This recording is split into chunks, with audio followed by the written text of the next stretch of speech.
right. Let's call Willie and ask him. Call him. Okay, hey, Willie. Yes. Are you Willie Mays? Yes. Whose ball was that? Why was it? In left field. Well, that's Irvin's ball. I told you that. Every time we come to the game, we got to talk about it. The next time I'm going to sit in the grandstand. Say, hey, fellas, what's your name? Say who? Say Willie. Say hey. Say who? Swinging at the plate. Say hey. Say who? Say Willie.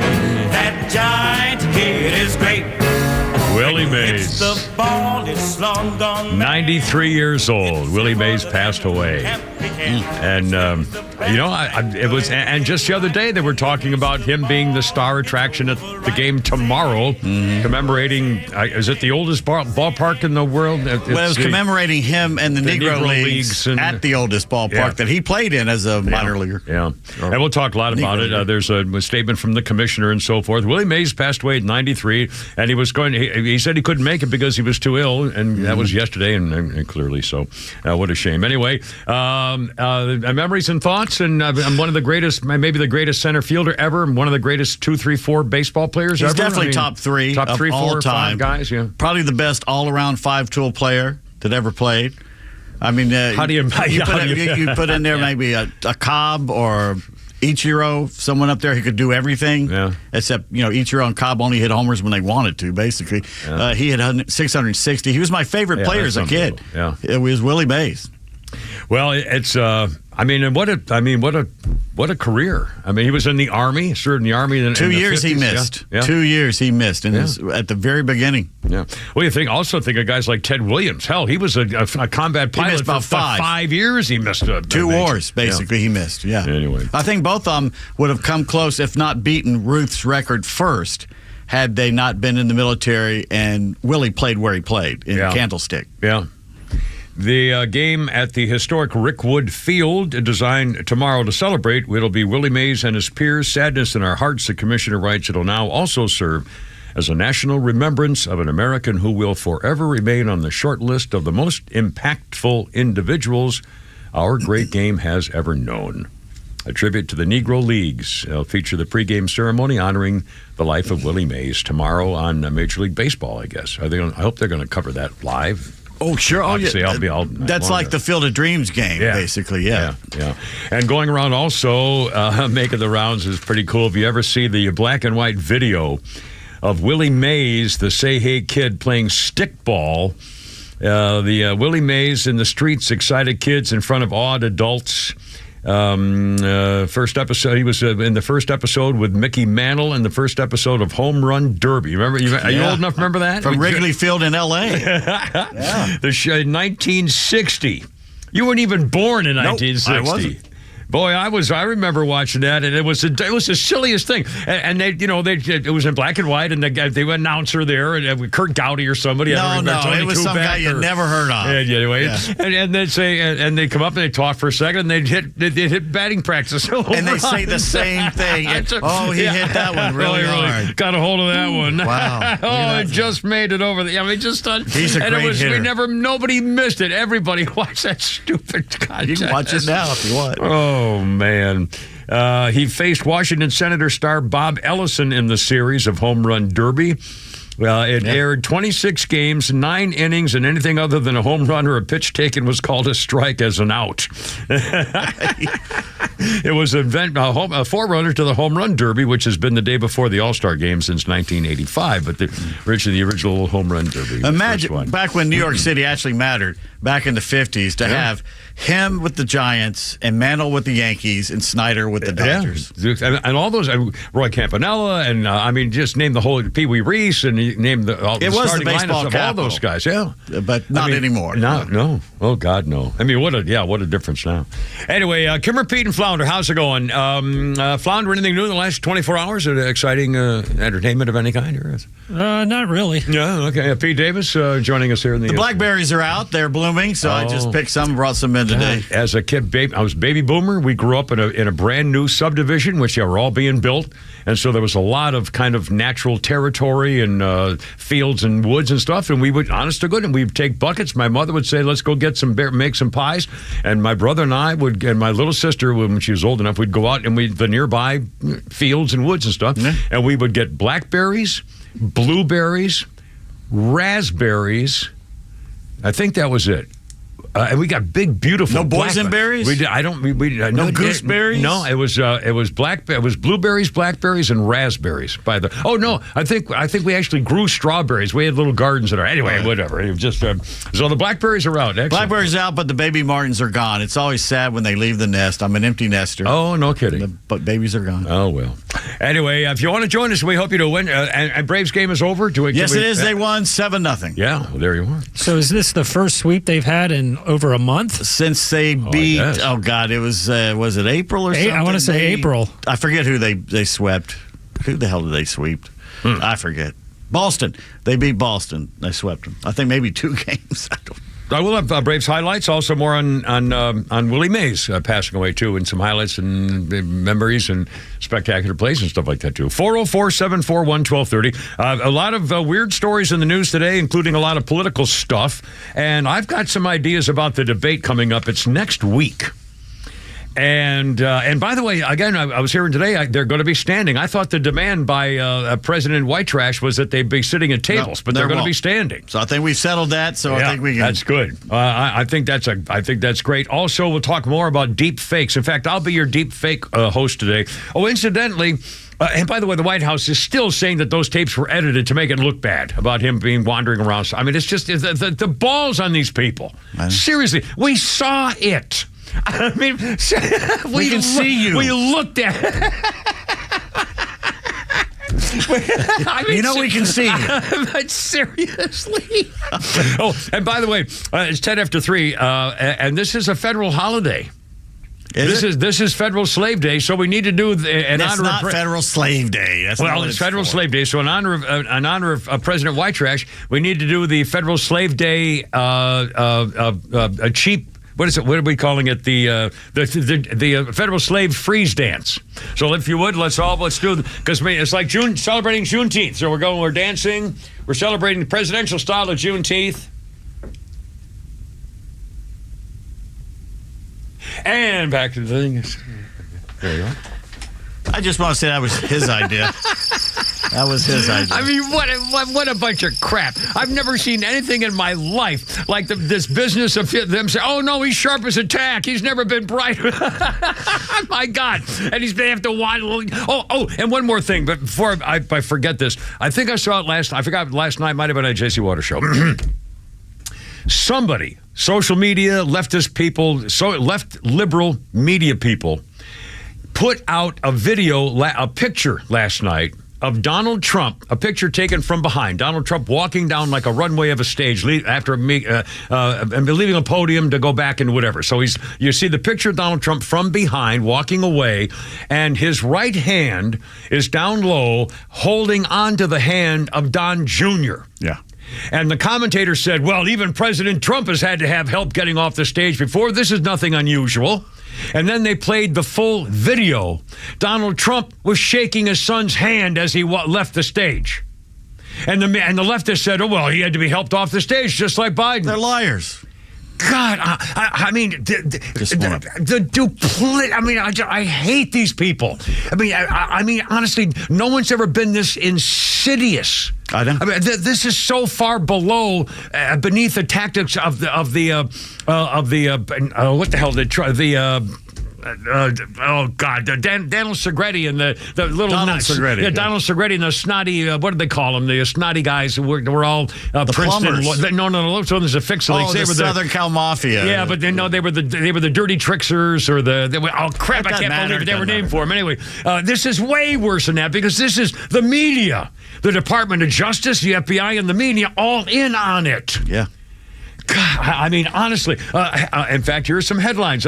Pete just gathered a bunch of headlines here talking about various things. And we're going to hear from Donald Trump's speech last night. Not all, but a few sound bites in Wisconsin, which he loves, by the way. And he made it very clear he loves Milwaukee. Headline, CNN. Fact check, Trump rewrites Wisconsin history in rally filled with false claims. Donald Trump made more than 24 false claims at his Tuesday campaign. That's CNN. CNN's Daniel Dale, 30 false statements in Trump's speech in Wisconsin. Gizmodo, MSN. Donald Trump rambles about AI clean fakes while trying to call Biden senile. Yahoo News.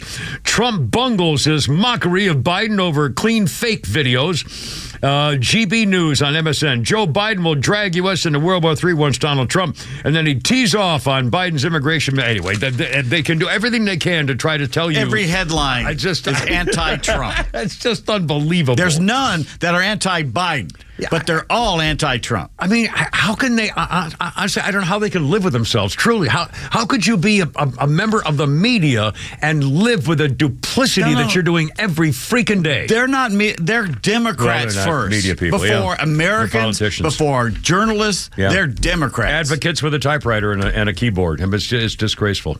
A lot of folks walking around, a family. So we had the ball game, so they all came up here to say goodbye. So it's a really happy and fun day. 3:14. Kimmer, Pete, and Flounder. I'm not going to say it. No, I can't say anything.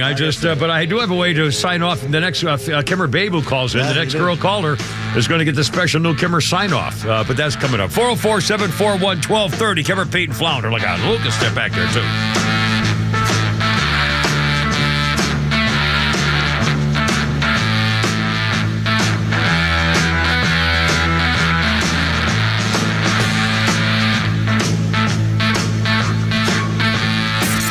The legend Neil Bortz is only on Extra 106.3. Hey, it's a Kimmer. How's it going? Here's what you missed from the Talkmaster.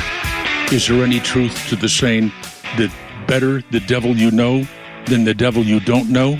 You know Trump. You know he's a big mouth. You also know he's decisive and loves America. The devil you know. Joe Biden? You don't even know who's yanking his chain right now. The devil you don't know. Think about it. Catch Neil's commentary every day on Extra 106.3 or listen anytime on the Extra 106.3 app.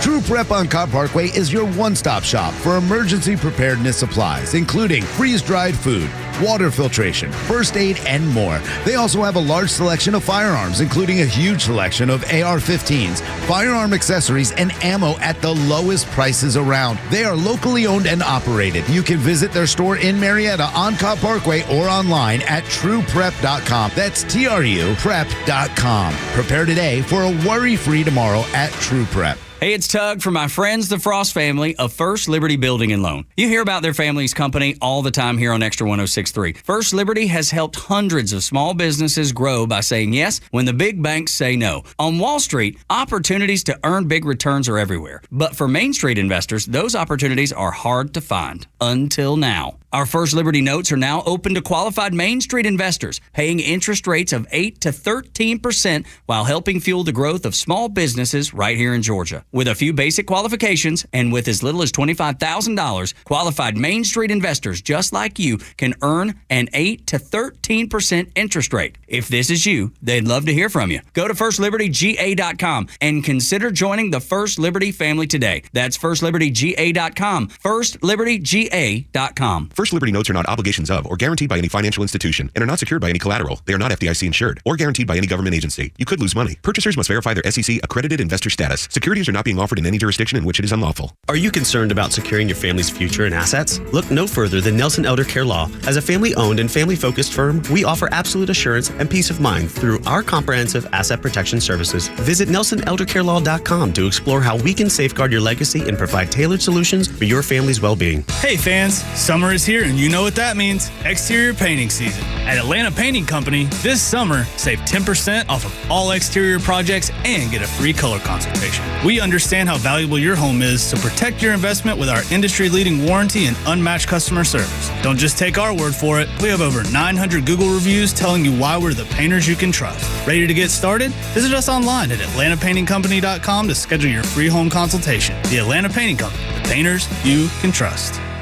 For years, I was living in constant pain. There were days I couldn't move my hands, I couldn't paint, I couldn't write. Honestly, it was so bad I had a hard time even doing work. I tried to tough it out and just grin and bear it until Tanya finally, after we went to the Mayo Clinic, we went everywhere. And Tanya had heard about Relief Factor on the Blaze, and she said, why don't you try that? She kind of pretty much made me try it, and it was amazing. It's been a miracle. Relief Factor is 100% drug-free. It's a daily supplement that helps your body fight pain naturally. And it was developed by doctors. It uses a unique formula of natural ingredients that addresses the inflammation where the pain starts. And Relief Factor doesn't just mask pain, it helps reduce or even eliminate it all day, every day. So if everyday pain is affecting your life, don't go with mind over matter. Try Relief Factor. Go to relieffactor.com or call 1-800-4RELIEF. 1-800-4RELIEF. Save on your first order. It's 1-800-4RELIEF. Fight pain naturally.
In Guardians of the Galaxy, never saw it. How have you never seen Guardians of the Galaxy? I'm sorry, I've never seen it. I mean, I know of it. I think I may have seen a minute or two. You would passing. like the first one. I probably would. I never, for some reason, all those, that whole genre, I don't. She's a green-skinned assassin. Yeah. See, they never, for some reason, never. And it's funny. Never got to me. I don't know why. There's a all talking those superhero, raccoon. the guys who that funny guy who does all the hero things now. He's actually a funny guy. Paul Rudd? No, the other one who's he's got a great wife, and he was in Ryan Reynolds. Ryan Reynolds, who does all those special things, and he's the funny superhero guy. It just doesn't click. I'm sorry. I feel bad. Funny. I know. I'm sorry. I know it is. And it just didn't click. Zoe Saldana also was Neytiri in Avatar, Uhura in the Star Trek movies, but they didn't even list here my favorite. I haven't seen any of those. The only one I've seen with Zoe Saldana and that naughty little outfit of hers was in Columbiana, where she played the assassin. Anyway, Zoe is 46. She's being typecast, right? Well, yeah, kind of. And on this day in history, and by the way, I got a million history things because I've still got some from yesterday, but I left them home by mistake. They were there waiting for me. No. You can't. No. Why would you do that? Next year, you're not doing any history from yesterday, on buddy. this day in history, on the actual, I was only teasing you. On the actual history list, 82 years ago, 1942, Norma Jean Mortensen. Shut up. Norma Jean Mortensen in 1942, married her first husband, her next-door neighbor, who was 21-year-old named Jim Doherty. They divorced 3 years later, paving the way for her to marry both Joe DiMaggio and Arthur Miller, the playwright, and become JFK's naughty presidential side action and a murder victim from the Kennedy allegedly family. And that was she got married in 1942 on this date. First time. And by the way, kind of a funny thing. Remember yesterday? I left all my stuff home, so I just, flying by the seat of my pants. But I did remember that it was Carol Kane's birthday. Remember? And I said she's that naughty little chunky little thing, and she was in, was it the Woody Allen movie? One of the...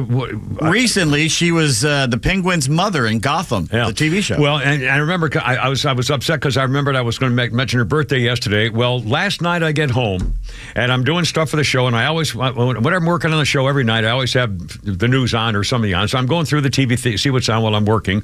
And Dog Day Afternoon was on. I saw it listed on my guide.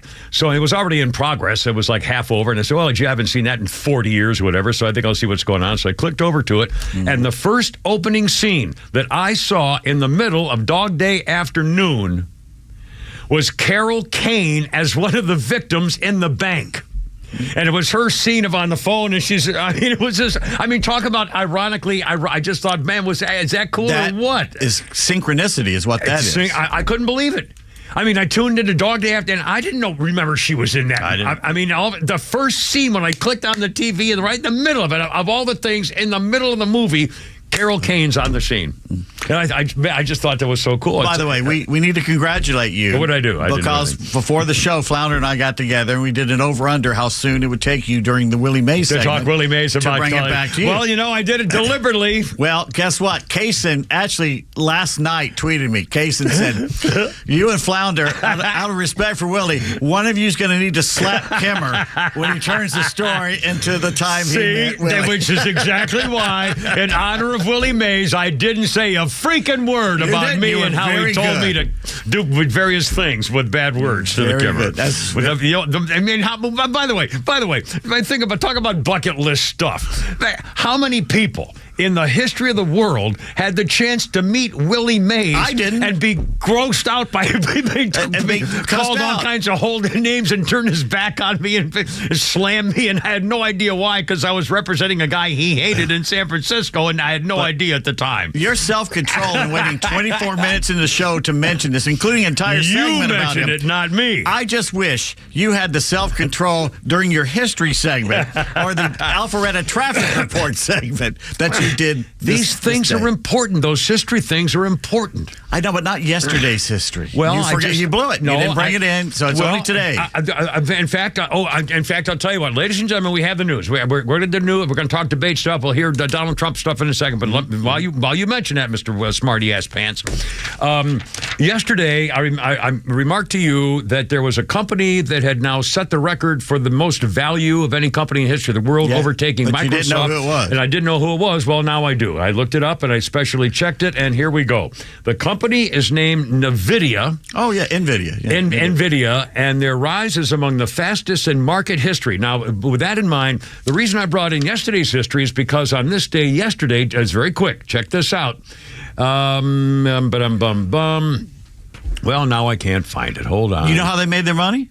What do you think NVIDIA does? Don't. Hold on. I got it all coming up. And the reason it's important is because yesterday, in 1998, yesterday's date, there was something called a web search engine developed all of a sudden, and the .com boom was on. Among the first companies snapped up was InfoSeek by the Disney company, which then renamed it Go. And this all started the .com boom and searching things in 1998. NVIDIA's rise is among the fastest in market history. 2 years ago, the company's market value was $400 billion. Now, that's a lot of money, $400 billion. However, in the span of a year, it went from $1 trillion to more than $3 trillion. Their share price rose 3.6% to $3.34 trillion. And NVIDIA makes, now I wrote down what they did and now I can't find it. But they do... supposedly, they made computer graphics to play games 1,000% better. Yeah, but it's not only that. They're investing... Oh, I can't believe I didn't keep this on here. Son of a bitch. Anyway, they make computer stuff for AI.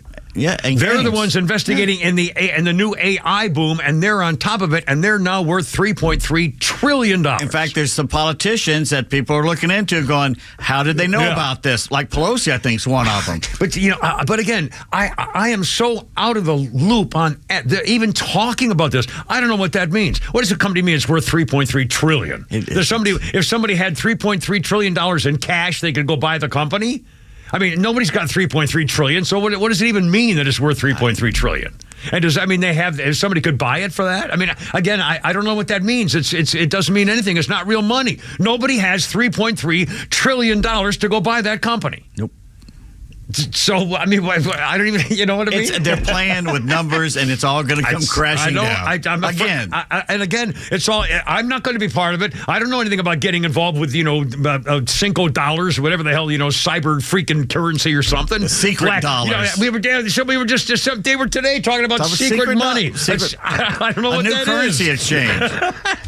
I don't. You don't even know what Bitcoin is. I can't even work my car. Yeah, yesterday I did something. I was driving along and my hand hit something on my steering wheel, and one of those little dial things. All of a sudden it went joink, and my screen started showing all kinds of stuff I've never seen before on my computer screen in my car while I'm driving. I thought, oh crap! Now I can't find it. Now I can't get back to normal. Is it porn? It's just doing. I know it was on some setting of the gas percentages. What the hell? Anyway, I'm just don't listen to me. I'm a freaking wreck. You want some good news? I do want some good news. There will be a 4th season of Resident Alien. Oh, no kidding. Yeah. I barely caught up. In fact, I think I've still got a couple to watch at the very end. That's, that really started out as a very strange show. And all of a sudden I started liking it. And that girl with kind of the funny body, I really like her. Well, she's fun. She's not like attractive, I don't think, but she's interesting. She's really a great character. Which one, the bartender or his friend? The dark Indian girl with the Indian girl. Yeah. I mean, it's just such an interesting show. Yes. Oh, mercy. Anyway, 329 with the Kimmer, Pete, and Flounder. The debate's coming up next week. Since they're going to mute the mics, Donald Trump has to find a way to make Biden go nuts. Do we have time to play the one quick Donald Trump soundbite here, Flounder? He was in Milwaukee, Wisconsin for his rally, and Milwaukee. He loves the joint. I was the one that picked it. These lying people that they say, oh, he doesn't like Milwaukee. I love Milwaukee. I said, you got to fix the crime. We all know that. You got to make sure the election's honest. But I'm the one that picked Milwaukee, and the Democrats, or the radical left lunatics, as I call them, what they say is just so terrible. They lie. They have a horrible candidate. They have a candidate that has no clue, doesn't know where he is, and all they can do is lie. It's almost like he's doing it on purpose when he's talking like it's like he's like doing Gilbert Gottfried, like he's up doing there. a thing of himself.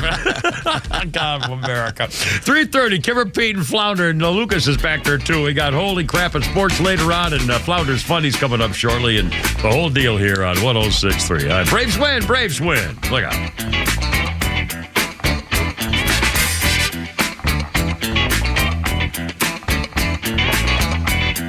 It's time for your Georgia headlines, presented by RBM of Atlanta, your Mercedes-Benz connection since 1964. 58-year-old author Ray Hansen II of Huntsville, Alabama, pleaded guilty to making threatening phone calls to Fulton County DA Fonnie Willis and Fulton County Sheriff Patrick Labatt. I made a stupid phone call, said Hansen to a federal judge. The maximum sentence for the single felony count of making threats is 5 years in prison, but prosecutors told Judge Cannon they would seek credit and a more lenient sentence for Hansen for accepting responsibility for the call. Lorraine Cochran Johnson beat out Larry Johnson in the race to replace Michael Thurman as DeKalb County CEO. Cochran Johnson won the position with 60% of the vote. In 2 other races of interest, Trump-endorsed Brian Jack beat Mike Dugan in the U.S. House District 3 race, and Wayne Johnson dispatched Chuck Hand in the House District 2 race. For more on Georgia politics and the latest breaking news, follow XTRA 106.3 on social media or download the XTRA 106.3 app. Get ready. Diamonds Direct will forever change the way you shop for jewelry. With over 80 years experience in direct sourcing, Diamonds Direct is finally opening in Atlanta. Customers across the Southeast know Diamonds Direct for their unbeatable selection and prices, but return again and again because of their unparalleled customer experience. The experts at Diamonds Direct are your advocate in the dizzying world of diamonds, ensuring you are nothing shy of confident in your purchase. How do they do it? With the best selection, the best quality, and the best price. In fact, Diamonds Direct guarantees they won't just meet any local price, they'll beat it. So if you can dream it, Diamonds Direct can deliver it. Build your own engagement ring, tap into their custom design studio, or choose from hundreds of ready-to-wear styles. No other jeweler can maximize your budget like Diamonds Direct. Diamonds Direct, coming soon to Buckhead and ready to amaze Atlanta with the best selection, the best quality, the best price, and the best people guaranteed. Convenience is defined as the state of being able to proceed with something with little effort or difficulty. Well, at RBM of Atlanta, we embody this philosophy. Meet our Mercedes-Benz pickup and delivery service. It gives you back time and money. Does your Mercedes-Benz need service? If so, we'll pick up your vehicle that's requiring service from your home or office and bring it back to our dealership for the required service. With over 100 appointments available every weekday, over 50 appointments on Saturdays, and more than 200 courtesy vehicles in our fleet, we're here to serve. We'll work around your schedule. We're here to save you time, energy, and money. RBM of Atlanta is a J.D. Power 2023 Diamond Dealer of Excellence for the customer sales experience and Georgia's only 9-time Mercedes-Benz Best of the Best winner. We're proud to be Atlanta's Mercedes-Benz connection since 1964. Pickup and delivery service restrictions do apply. Ask your service coordinator or service advisor for details. Hey Atlanta, it's Mark from the Safe House. And now, the security riddle of the day. What's less secure than a fake safe from a furniture or big box store? Joe Biden's fake border policy, of course. But hey, there is good news. This time next year, Joe Biden will not be president. So drop by Atlanta Safe House and check out the largest selection of safes in the Southeast. Build a wall around your valuables with a safe from the Safe House. We have certified delivery crews to install your safe. With over 30 years in the safe business, the Safe House is the place to buy safe in Georgia. So go to atlantasafehouse.com. Hey, it's Lowe's for Howard Brothers and Exmark. Exmark has been building lawnmowers that pros use for 14 hours a day, yet they feel like they're in the seat of a luxury automobile. That is the real-world testament to Exmark comfort. Exmark has over 3 decades of leading-edge engineering and good old-fashioned work ethic to create a product that is the #1 choice in lawnmowers for professional landscapers and large acreage owners. Stop by Howard Brothers today and get in the seat of an Exmark mower. The grass is always greener when you take care of it with Exmark and Howard Brothers. I want to learn how to cook, but I keep ordering takeout. Accomplishing goals is hard, but when your goal is to learn a new language, Babbel makes it easy. In just 15 minutes a day, Babbel will help you start having conversations in as little as 3 weeks. Words and phrases you'll actually use. So when someone asks, "How's your French going?" you can say, Babbel facilite grandement l'apprentissage d'une nouvelle langue. Now try Babbel for free at Babbel.com. That's BABBEL.com. Babbel.com. That's the guard? Yeah. The policeman. The cop? Oh, Pete got stopped trying to park today because the ball game was in. And so it was kind of, actually the traffic was a lot better than I thought. Yeah. But the orange parking lot here where we are, we parked today, I mean, we're up on, I mean, it's madness. Yeah. Anyway, so he goes, oh yeah, what are you doing here? He goes, you can park here. I go, yeah, I work here. He goes, where do you work? I go, XTRA 106.3. He goes, oh really? Who are you? Do I know you? I said, I'm Pete Davis. He goes, I know you. You can come in. I hear your voice. Keep moving, buddy. Yeah, get out of my face. Kimber Pete Flounder, 336. This is Pearl Jam. And on this day in 2012, the former chief financial officer was charged with 33 counts of theft for stealing almost $400,000 from the Seattle band's management company, Pearl Jam. According to the King County DA, Ricky Goodrich stole hundreds of thousands of dollars over the course of several years, spending it on family vacations and spa treatments and life insurance policies and pricey California wines. His name was Richie Rich? Richie Goodrich. Oh. Ricky Goodrich. Apparently. Good enough for him anyway. Our birthday list includes Spanky McFarland from Spanky and Our Gang. 82 years old today. Remember Alfalfa, where he would start singing and then go into the falsetto with a little sting of hair sticking up in the back? Oh, God. And Stymie. God. Was it Alfalfa that got murdered in a robbery? One of them got murdered in a robbery. And now, Salminio got murdered. Who else got murdered? One of the Little Rascals was involved in it. Yeah, I did not know that. Positive. Buckwheat? It might have been Buckwheat. Remember sounding like Buckwheat is dead. No, not. By the way, this is the reason we have a federal holiday today. On this day in 1862, Abe Lincoln outlined his plan for the Emancipation Proclamation to outlaw slavery, much to the chagrin of Democrats, which are still angry about it today. So that's why we have, because it was 1862 that Abe Lincoln said, "This is my Emancipation Proclamation." But on this day in history, in 2002, Steve Fawcett hopped in the Spirit of Freedom, his hot air 10-story tall balloon, and took off from Western Australia, landed back in Queensland, Australia, 13 days, 8 hours later. And I had no idea about this. His 10-story balloon, it had like jetpacks on it and rather helium stuff too. It reached speeds of 200 miles an hour. And it flew as the hot air balloon, 200 miles an hour, and high altitude as high as 34,000 feet. That's airplane territory. That's no oxygen territory. That was in 2002, the hot air balloon around the world. Fawcett disappeared in 2007, you'll recall, flying a small plane between Nevada and California. The plane wreckage was found a year later, and he was never found. Bear got him. Yeah.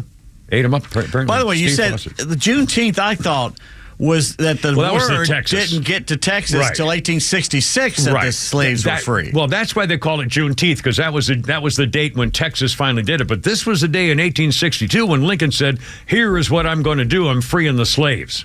So it was on this day that Lincoln said, "I'm going to free the slaves." Juneteenth was actually the day in Texas, but ironically, it's the same day, but, years later or whatever. So why is it a national holiday if it happened in Texas? Well, because we have to be right for the people who are not white. I just don't get why it's a federal holiday. Well, it's a Texas thing. Everybody else knew their slaves were free. All right, we have a racist in the room. The man doesn't like black.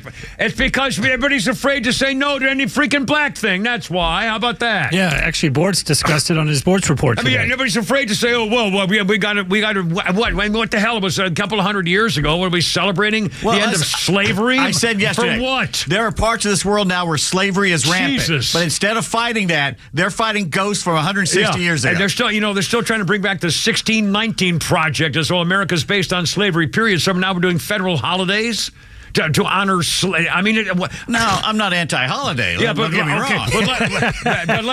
But we're working. I didn't get a day off. Did you get a day off? I didn't get a memo. You racist. You're working. You don't care about slavery. We're all racist, I guess, because we're working. We didn't get the day off. Well, the pro sports teams are playing. No, but seriously, I mean, it's just, it's just all stupid. It's all political correct wokeness, and it's just, here we go again. And fine, honestly, obviously slavery's bad, but that's a thing now. That shouldn't even be a thing. That's so far from reality in America. I mean, hell, the first colonies in 1622 outlawed slavery in Massachusetts. The first people came off the boat like a year later. Anyway, why am I yelling? I'm sorry, I don't mean to be yelling. Yeah. 3:40. Quickly about the debate. What do you think? If Donald Trump, the debate's next week. This will be maybe the most important debate in history. Yeah. It's CNN.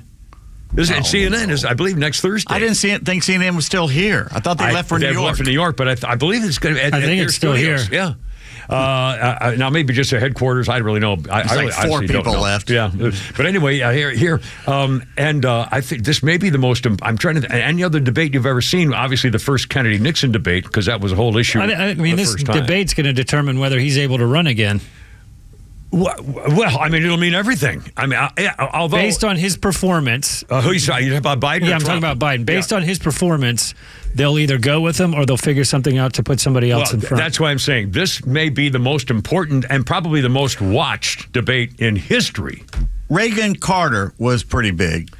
Because everyone was trying to figure out who Reagan was. Yeah, that's true too. But again, this is the ball game. This is for all the marbles. This is like this is for the country. This is 8 years of turmoil for the direction of the nation after what's happened the last 4 years. So I mean, this is immensely huge. The fact that it's this close, is scary. Yeah, but you know why they're treating us so stupidly and looking us in the eye and telling us we don't know what we're seeing. Fakes, They think we're so stupid because they've been in charge of the education since the 50s, and they've educated 3 or 4 generations of imbeciles. Yeah. Well, I guarantee you they're going to pump him full of something. He's going to come out flying and screaming and yelling and acting like he's a big tough guy and all active and everything else.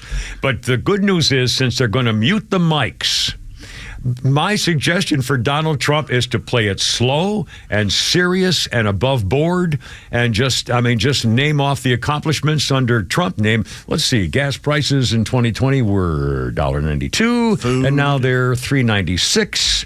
And let's see, you have 24 offshore accounts with money of millions of dollars from communist countries for you and your family. Okay. You could just name and just take it slow and easy. Go down to food prices. Just list house stuff. pricing. Yeah. And by the way, do it from memory. And again, they're not going to have any, maybe they're going to have paper and pencil, but they're not going to have any notes and not going to have any teleprompters, anything like that. But Trump should completely take the high road, be calm and like presidential. And maybe your idea when after Trump or after Biden gets done speaking, first thing Trump just say is, are you okay? Really, are you? You want to take a break or anything? Are you all right? I'm as strong as y'all. Pop your popcorn and corn pop in the back of the gym. Medic. Will they shake hands? Oh, sure, of course. They have to. Think so? Oh, absolutely. Absolutely. I thought, well, how could you not? Whoever refuses to shake hands, I think would be really in for it. All right. Now, you think one would not shake hands? You don't think Biden would try and get away with not saying he's not worthy? He's calling him a dictator in his own ads. Yeah, I know. He's wanting to destroy the Constitution. I've never heard any president say that about his opponent. Now, here's the other thing. Nixon didn't say that about McGovern. I know. Remember that slimy little French scumbag when he shook Trump's hand, but he deliberately grabbed Macron. He deliberately grabbed the end of it and crunched Trump's fingers. So when Trump went like this, remember there was a big scandal about this because he deliberately, and in fact he admitted later, I was trying to make sure I squeezed his hand so he would be squeamish, and maybe Trump should do that to Biden, crush his freaking fingers. And I'm not like that, scumbag. To the phone. So we got Dave from Smyrna. No, we had Scotty. We have Scotty and Dave. Oh, well, see, then someone's got to help me here. I'm sorry. Well, you wrote it down. Yeah, take the call. All right, well, fine. Hello, you're on the radio. Hi, what's up, man? Welcome home, brother. Hadn't talked to you guys in a while. I'm just trying to figure out, and I've just got common sense, how all these videos are doctored. Yeah. I mean... Yeah. How? Do you think that he has visiting angels, coming to the White House every night? Yeah, apparently. With the debate, if Donald Trump just shuts his mouth, he's going to win hands down. Yeah. All they have to do is let him talk for more than 10 minutes. Yeah. And Biden's it's going to be probably watched bigger than the Super Bowl. Well, the other thing I'm thinking of, if Donald, now this may be kind of mean, but to me, if I were Donald Trump, I would be mentioning things in my turn to talk. I would be mentioning fact after fact after fact, which obviously Biden would not be able to refute because he wouldn't remember what the facts are. And Trump should challenge him to say, well, you're the person who, you don't even know the members of your own cabinet and stuff, and you don't remember what the budget is, and make Biden try to answer it because he won't be able to. Challenge him somehow to make him answer a question. He'll never be able to do it. That's why it's going to go so bad. So I don't know. I know where my vote's going. Thank you for your service, man. Thank you, shout out to Hugh Jude Mafia. We love you guys. Thanks.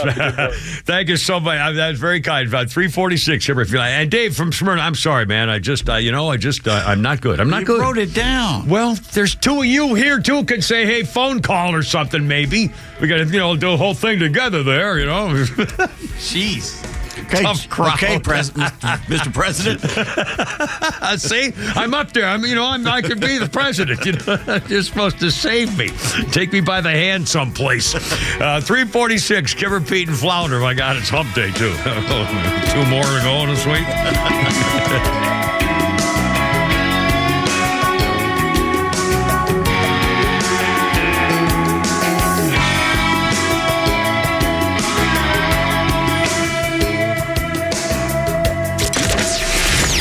latest breaking news to the conservative voices you know and trust. Your best new follow on social media is Extra 106.3. We're at XTRA 106.3 on Twitter, Facebook, TikTok, Threads, and LinkedIn, and pretty much any social media you scroll through every day. And we drop exclusive giveaways, new daily content, and the latest breaking news from Georgia and across this great nation. Interact with your favorite Extra personalities. Get the latest on our live events and so much more. Follow at Extra 106.3 across all your social media and keep up with Atlanta's only conservative voice. Well, Michael, I want to thank you for your time, but unfortunately, we can't offer you the position. Why? Well, we got the results of your background check, and quite frankly, we were concerned. About what? Apparently, you were arrested for throwing a shopping cart at a customer? In my defense, he had it coming. At Horizon Background Screening, we find things that other companies don't. That's why companies that use us make smarter hiring decisions. Don't let the wrong hire put your company at risk. Get the real story on your candidates at horizonscreening.com. The warm air, the beautiful weather, and the sounds of baseball. It's got you thinking about hitting the road. And no matter where your adventures take you, Subaru of Gwinnett has a vehicle to get you there safely and in style. Like the 2024 Subaru Outback, which will take you as far as you want to explore with standard symmetrical all-wheel drive, plus up to 32 miles per gallon. And if you're up for adventure, it'll get you off the beaten path with up to 9.5 inches of ground clearance, more than the Honda CR-V or Toyota RAV4. Or the 2024 Subaru Forester, the SUV for all you love. It's the right size SUV for all the adventures ahead, with a spacious and comfortable interior for everyone you want to bring along. And no matter where adventure takes you, it starts on Satellite Boulevard in Duluth with the amazing staff at Subaru of Gwinnett. They'll help you find the Subaru that you'll love and be there every step of the way for everything you need. Start your shopping online at SubaruofGwinnett.com. As an official community partner of the Atlanta Braves and the Atlanta Braves Foundation, the Warrior Alliance connects warriors and their families to free services such as health and wellness, housing, employment, education, legal services, and so much more. We need your financial support to increase our impact and change thousands of lives for those who served in the U.S. Armed Forces. It takes more than just thank you for your service. Make a donation to help warriors navigate to success after service. Go to thewarrioralliance.org/donate and make a difference today. Hey sandwich lovers, today's your lucky day. There's a whole new way to roll for lunch or dinner delight with Nucky's Hoagies in the Roswell Corners Shopping Center. Now open. Nucky's Hoagies in Roswell is family owned and operated by the Sub-Sisters, Stacy and Shannon, whose love language is food and Nucky's Hoagies, their passion. When you bite into a Nucky's Hoagie, you'll taste the difference. The softest hoagie rolls ever, along with hunger-quenching sandwich combinations. Make Nucky's Hoagies in Roswell on Woodstock Road your new favorite spot for lunch or dinner. You think Tim McGraw. Are we on? Sorry. Don't send me that. When we dance to all night long. We done? The moon like a spotlight on the lake. When you think happiness. I love this little song. I hope you think that little black This is my first Taylor Swift song I like. On your chest and my old faded blue jeans. When you think Tim McGraw. Taylor Swift, a Tim McGraw song. 2006, Taylor Swift released her debut single. Tim McGraw, lead single from her self-titled debut album, peaked at number 40 on Billboard. I can't believe it. The other one she did, in fact, I should have put this in the Magic Stick there too. I love this little song. And the other one was with the sing-along in the car song. I bought her Drew with another girlfriend, and he's the reason I sing a song in the car or something like that. Anyway, sorry. Where's the Frank Zappa song?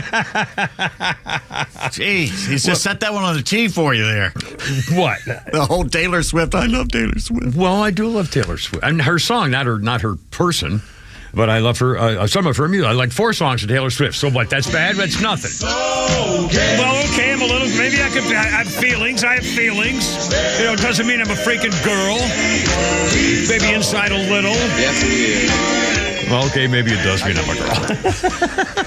Shut up. That's scary. Kathleen Turner's birthday. Body heat. Nah, well, 70 years old. But it's funny. Here we go. Kathleen Turner, it says here on this guy's list that Flounder gives me. Joan Wilder in Romancing the Stone. The voice of Jessica Rabbit in Who Framed Roger Rabbit. Chandler's cross-dressing dad on Friends. Freda Felcher in Dumb and Dumber 2. And it doesn't even list Body Heat.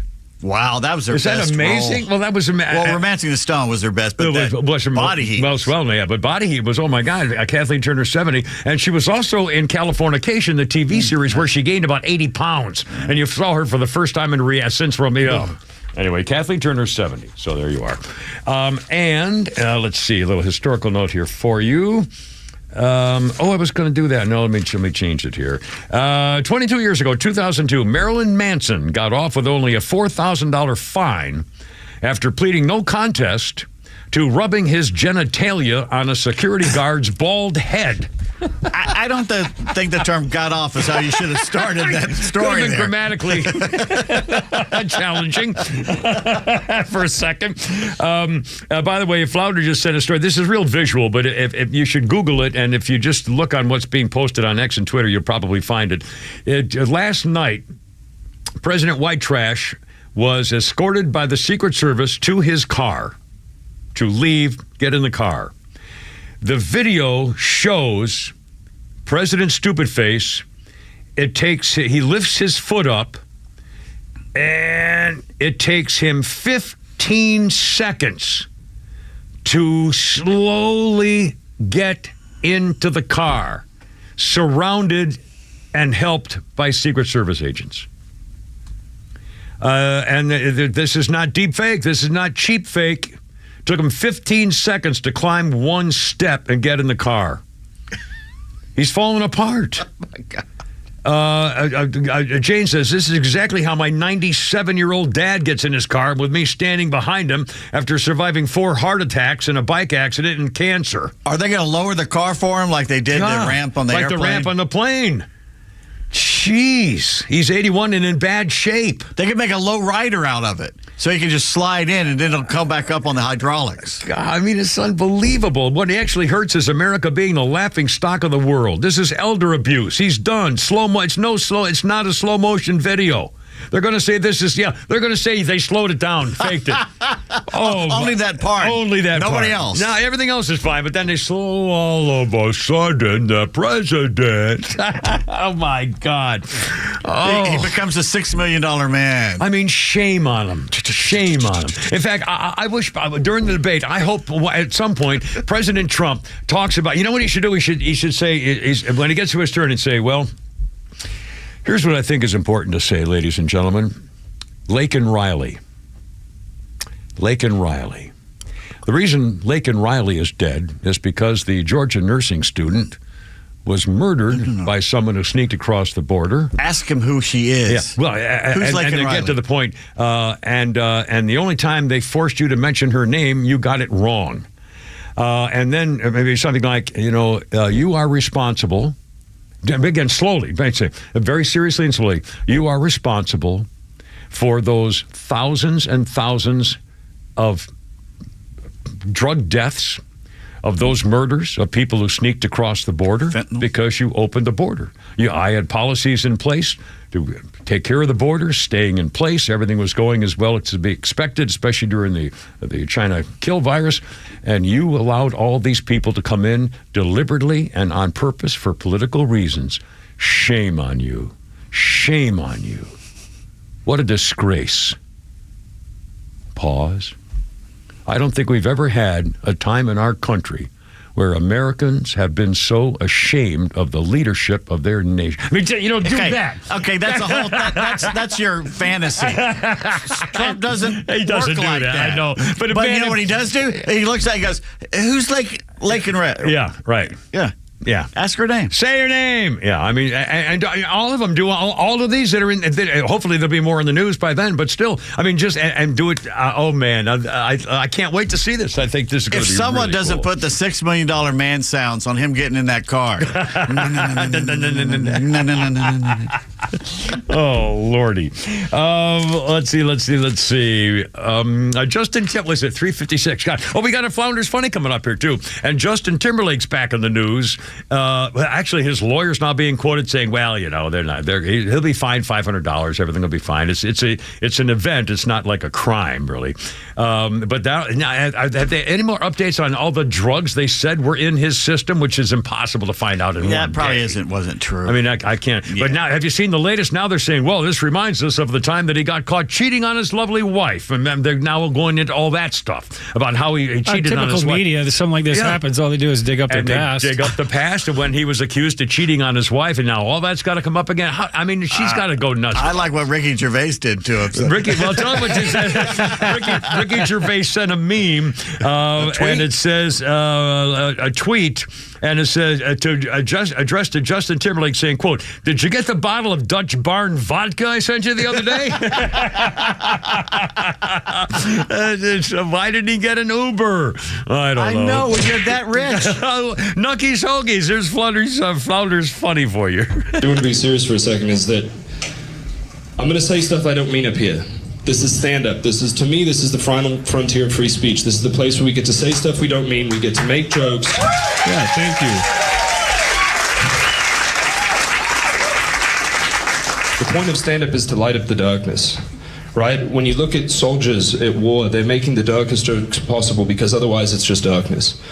The point of being up here is to light up the darkness. It's to talk about things, make things funny that aren't funny. To talk about things that aren't funny, like racism, or pedophilia, or women.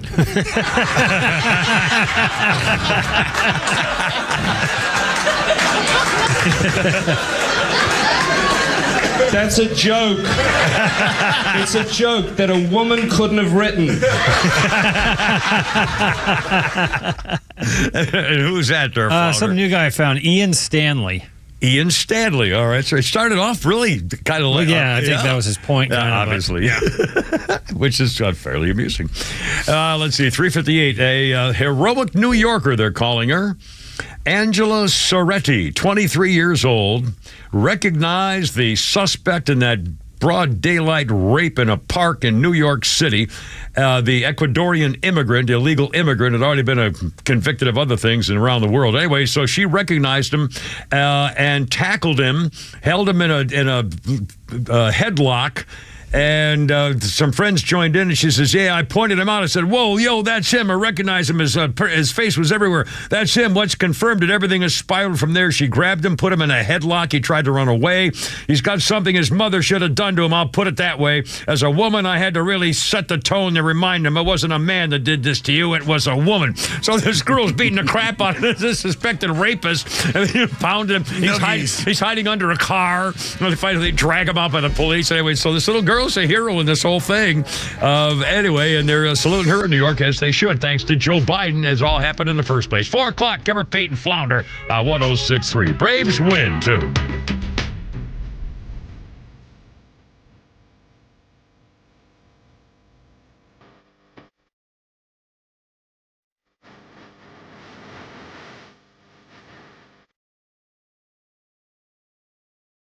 WFOM and W292EV Marietta, a Dickey Broadcasting Station. This hour is presented by Atlanta Safe House. An accused rapist appears in court. I'm Lisa Brady, Fox News. The suspect in the rape of a 13-year-old girl in New York City is also in the U.S. illegally, now facing multiple charges. He has been charged in a criminal complaint for predatory sexual assault, which is the highest sexual assault count someone can be charged with rape in the first degree, with kidnapping in the second degree, and a host of other charges. Queens District Attorney Melinda Katz commending the community for helping to find the suspect and the 2 children for reporting what happened.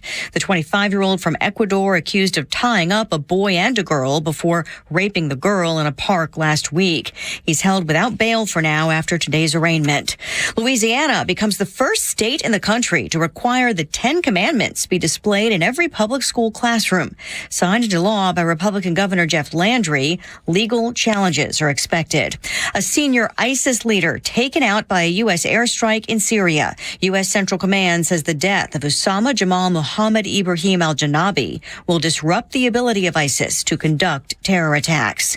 Russia's President Vladimir Putin just arriving in Vietnam for talks with the country's communist leaders, hours after signing a new agreement with North Korea's leader. The countries today signed a comprehensive strategic partnership pact that promises cooperation in politics, the economy, and there is also a mutual defense pledge in the case of aggression against either country. Fox's Alex Hogan. It was Putin's first visit to Pyongyang in more than 20 years, welcomed with a lavish celebration. Kim Jong-un calling the new agreement their strongest ever, also pledging full support for Russia's war in Ukraine. The U.S. and South Korea accusing North Korea of giving Russia weapons to use in Ukraine. Both Russia and North Korea deny weapons transfers, which would violate UN Security Council sanctions. America is listening to Fox News. A violent crime is committed every 24 seconds. The U.S. Concealed Carry Association exists to provide you with firearms education, training, and access to self-defense liability insurance. So when trouble comes, you'll be ready. Over 800,000 Americans trust the USCCA, and right now, there's an exclusive, limited-time offer for radio listeners. Go to defendfamily.com to get a free family defense guide, a survival secrets training video from a retired FBI agent, and see all the benefits of membership. Go to defendfamily.com now. Progressive presents 10 things on a contractor's to-do list that are harder than getting a commercial auto insurance quote. Bidding a new client, giving an accurate estimate, finding affordable materials, getting a client to pay you for work you already did, getting a client to pay you, period, securing permits and workers and tools, getting those workers and tools to work together, and finding the perfect pair of overalls. Pockets, baby. But the easiest thing on a small business owner's to-do list? Seeing if you can save on commercial auto insurance. Get a quote in as little as 7 minutes at progressivecommercial.com. Progressive Casualty Insurance Company and Affiliates. Coverage subject to policy terms and conditions.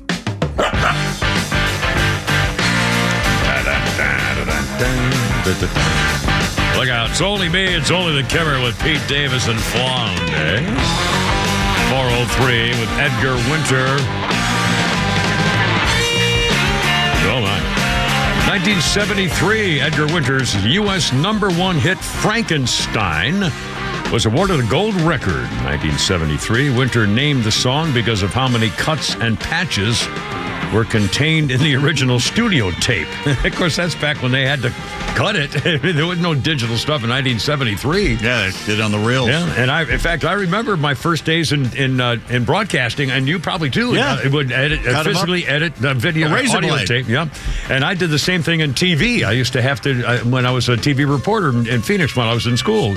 At Cool Television, Gene Autry's station. And I actually used to splice the film for our TV news stories. When Sid slid that night, I was up at Taco Mac at the end of Far Road and drinking heavily and partied, and then came to work about 1 or 2 in the morning. Down the stretch he goes. It took me hours to telescope the entire 9th inning for Tom Hughes and Steve Holman in the morning so they could talk about it. And I telescoped, took like 2 hours just sitting there with a razor blade, drunk, doing this. Oh, my. And it was perfect. Yeah, well, those were the days. But that was what there's a talent. Yeah, it was work.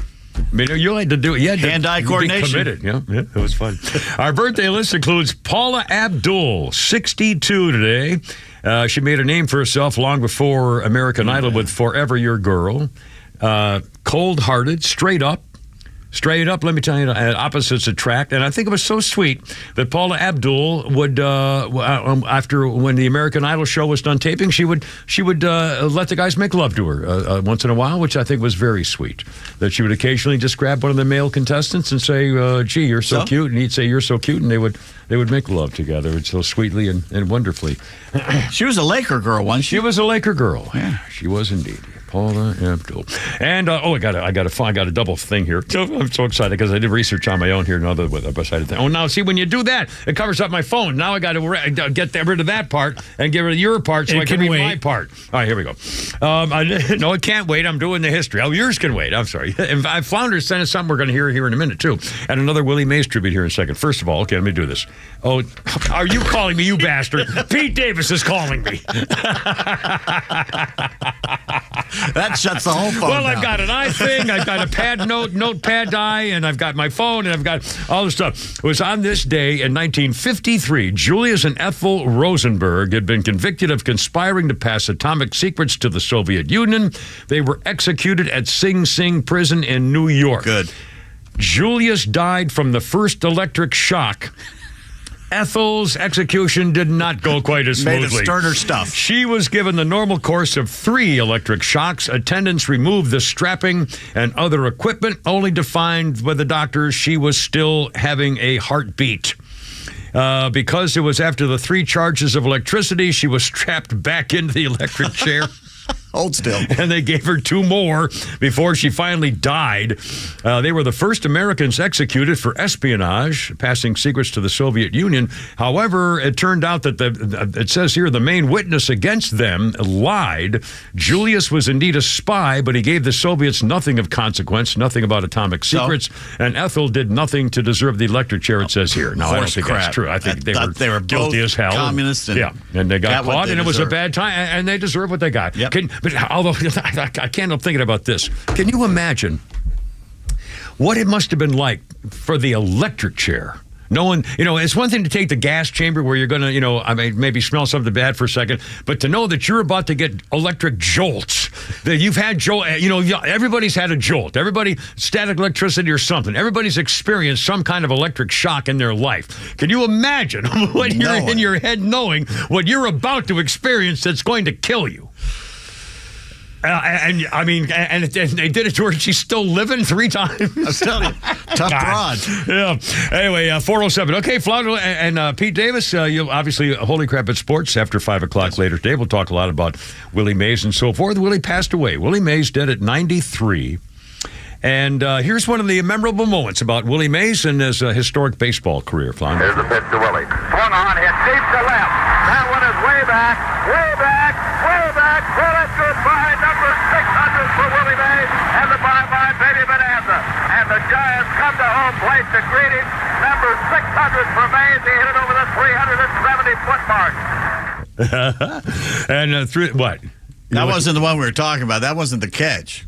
No, I don't think I even mentioned. I just said I thought you told him the catch. I may have said I got the catch one here right now. You want to hear the catch? No, because we're going to do that next hour. Alrighty. Well, we can do that. Let's play. We'll do it 2 ways.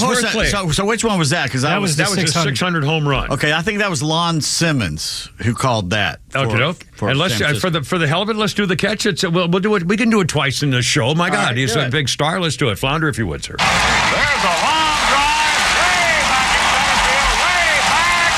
It is.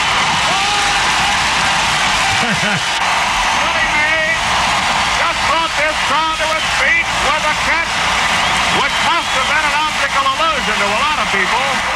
An optical illusion. Who was that on the call? It sounded like the guy, Atlanta Braves guy, Milo Hamilton.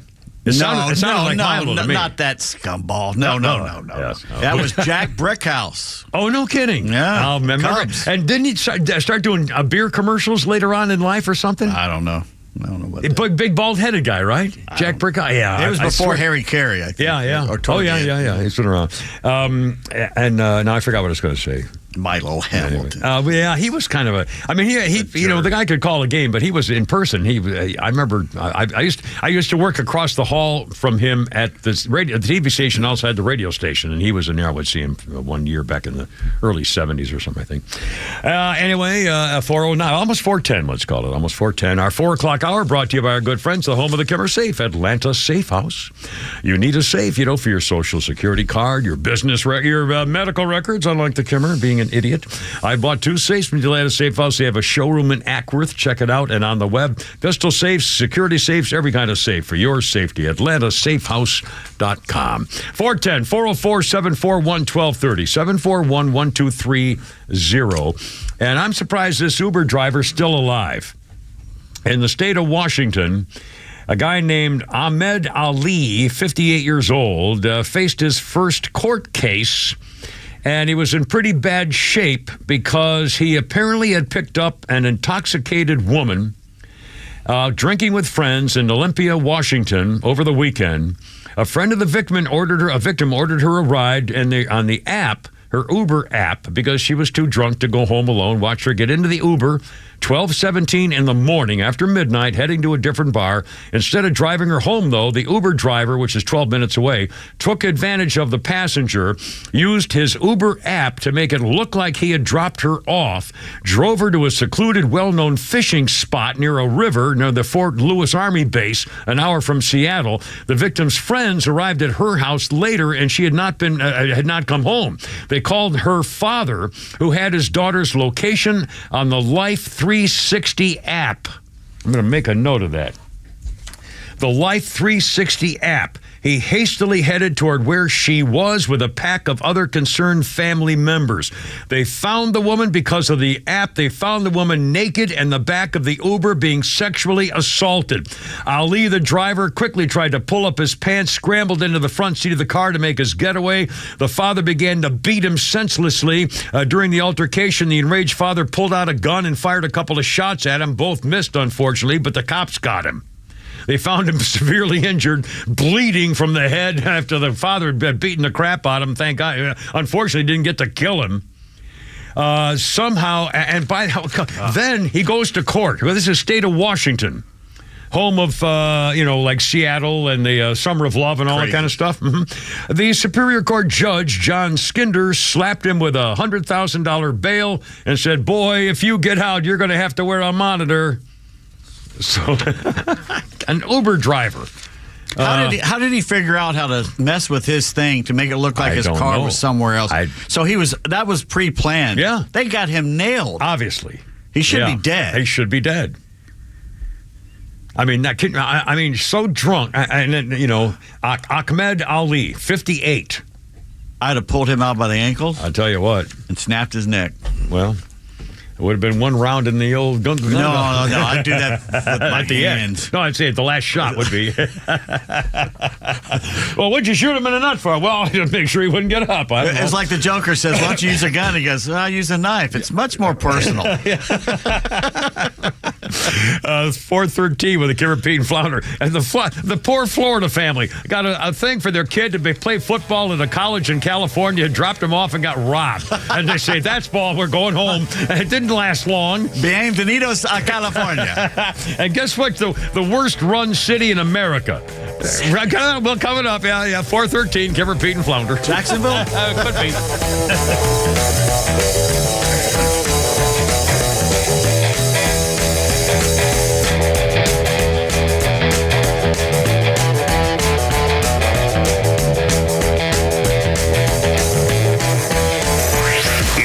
For the Bortz Report, brought to you by Southern Exteriors, the Southeast premier home exterior solution. Quality and precision you can rely on for over 20 years. Visit southernexteriors.co. Okay, no more walking on eggshells. I'm about to embark on something that's going to really twist some people loose.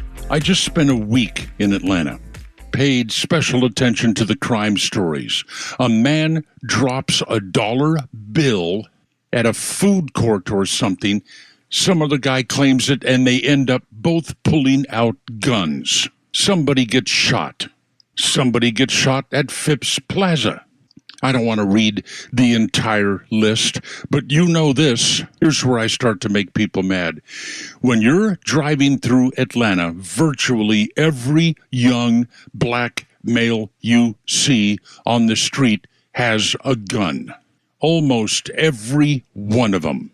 And they get into some sort of a pissing contest with somebody else, and they think, I've got to get my gun out before he does and shoot him before he shoots me, and all hell breaks loose. And then some rapper invites the cackling hyena to Atlanta to discuss gun violence.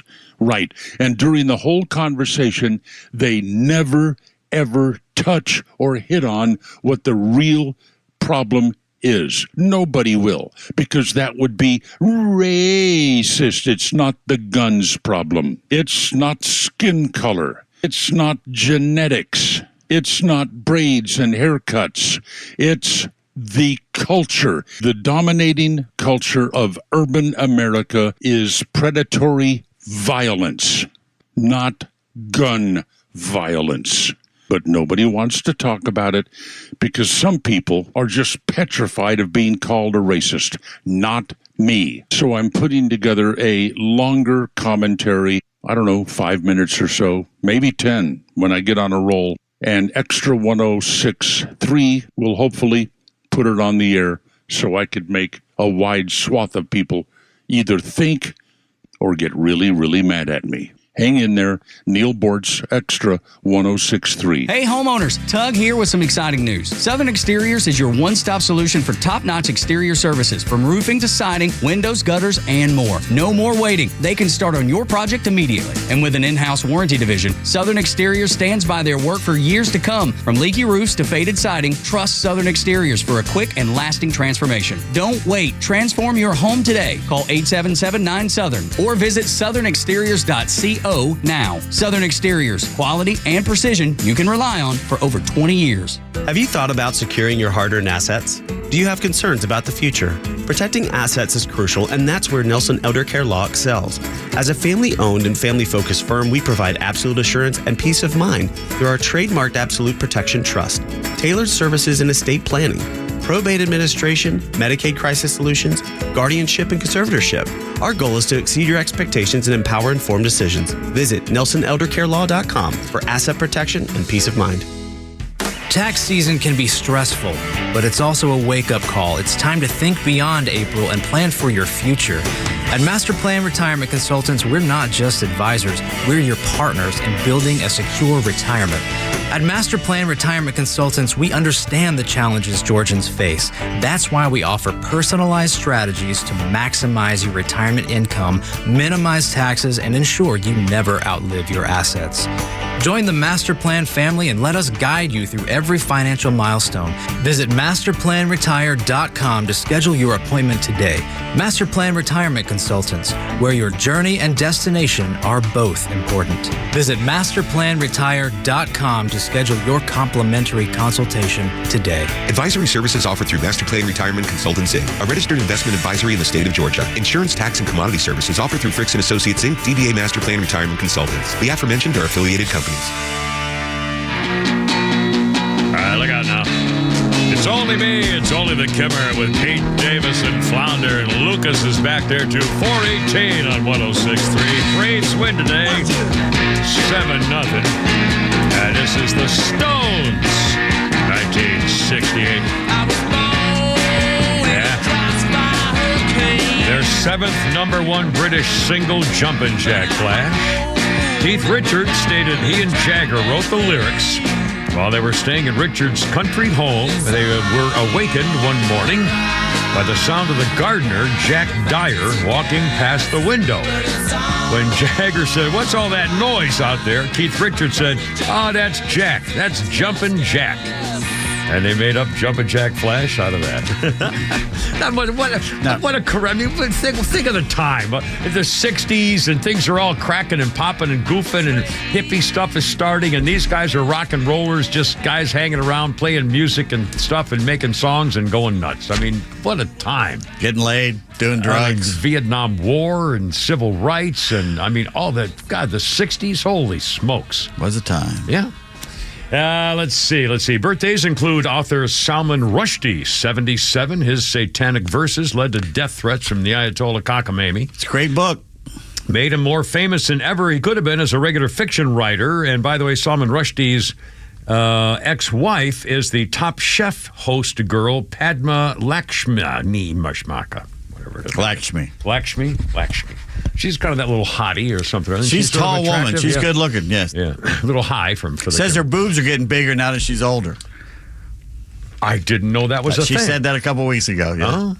She said that out in the loud. Daily Mail, and she showed photos of her in a bikini. Well, that's speaking of the bikini, thanks a lot. Pete Davis just showed me a picture of Marjorie Taylor Greene in her bikini posing with her. I mean, I tell you what. I'll tell you. Oh, that's right. Yes, sir. I go. I went and, Yeah, that's right. On this day in history, 1910. I went and crossed her. Like to get an ass whipping. 1910. It's like that little the girl did the arm bar. Who is that? The famous girl wrestler? Oh, Ronda Rousey. She wasn't attractive. No, she dressed up pretty good for. He went to some guy's prom once. Who invited her to the prom, and she went, and she looked pretty good. They're probably as hard as her pet. I couldn't be attractive. Yeah. 1910, the first Father's Day celebrated in Spokane, Washington. Why they pronounce it Spokane, I don't know. With an E on the end. Spokane, Father's Day, 1910. And also, same day, 1912, Uncle Sam established a normal work day as 8 hours. Back in 1910, 1912. Spokane, a Native American word? It looks like one. Could be Spokane, I'll bet you probably. In fact, if you seriously, if you look up all the all the cities named for Indians and Indian tribes and so forth, Indianapolis, like Milwaukee and stuff. I mean, they're all pronounced totally differently than the way they're pronounced by Americans. I'll take your word for it. I won't look them up. Ottawa, for example, Ottawa. Canada. Ottawa. It's the Ottawa Indians, How do you not know the that? Ottawa Indians. You're just making that up. I don't back that up. I don't. That's deep fake right there. All right, look. Siri, how do they pronounce Ottawa in the Indians? Oh, she's not even listening. Similarly, the name of the nation's capital, Ottawa, is pronounced Ottawa. Ottawa. This is from TripAdvisor.com. All right, fine. Give me TripAdvisor. What are they going to do? Commercials now? Yes. That's. Oh my God. She tells you where she sources it. Wait a minute. She tells you where she got it from. I don't think I've ever called Siri. Yeah, all you have to do is say her name now, which freaked me out because I didn't know that when I bought the new phone. Because in the past you had to push a button. You don't even have a button. I was asking Ziggy something, and it sounded like Siri because Ziggy instead of Alexa, and it sounded like Siri, and she started talking to me the same time he did. But I've never used Siri before. I mean, it's the first time I've ever done it. It's cool. It's fine. But why now? I mean, after all these years that it's been available, I've never done. Ask her to call me and see if she'll do it. Call Pete. Siri, call Pete Davis.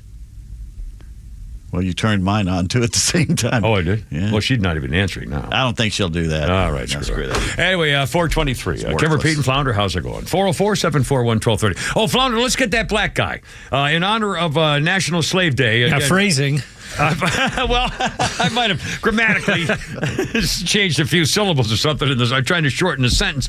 But again, it's a federal holiday. No banks open, post office not working, federal holiday. And there's a guy named, well, let's see if he's got his name here, is a black gentleman who says the left has been selling black people our own segregation. And he says Juneteenth is not Black Independence Day. A Flounder, if you will, sir. When I hear woke people explain Juneteenth, it makes me wish that Rosa Parks personally forced y'all to sit in the front of a school bus and go to history class. Now walk with me.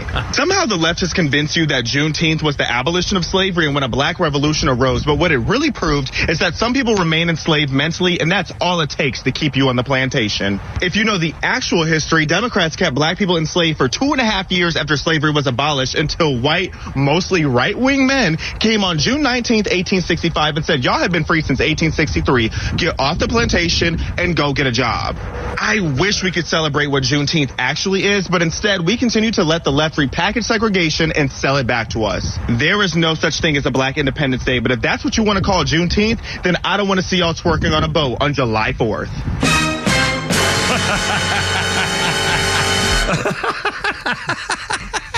There's a lot of black women on Twitter that are complaining that they're having to work and the white people are off today. Hey, you won the OJ case. You know, now it's our turn. We're working. We're in solidarity with you. I'm here. I'm working. LaQuisha, we got your back, LaWanda. Lasophilia. God, does everything have to be a thing? I mean, honestly. We got you. Oh, Lordy.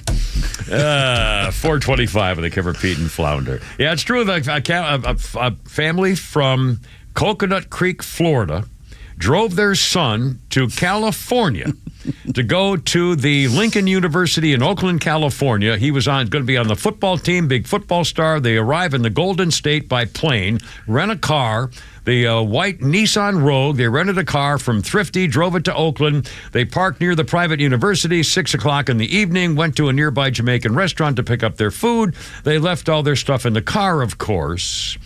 And when they came back 15 minutes later, the windows were smashed out, glass all over the place, and everything was gone.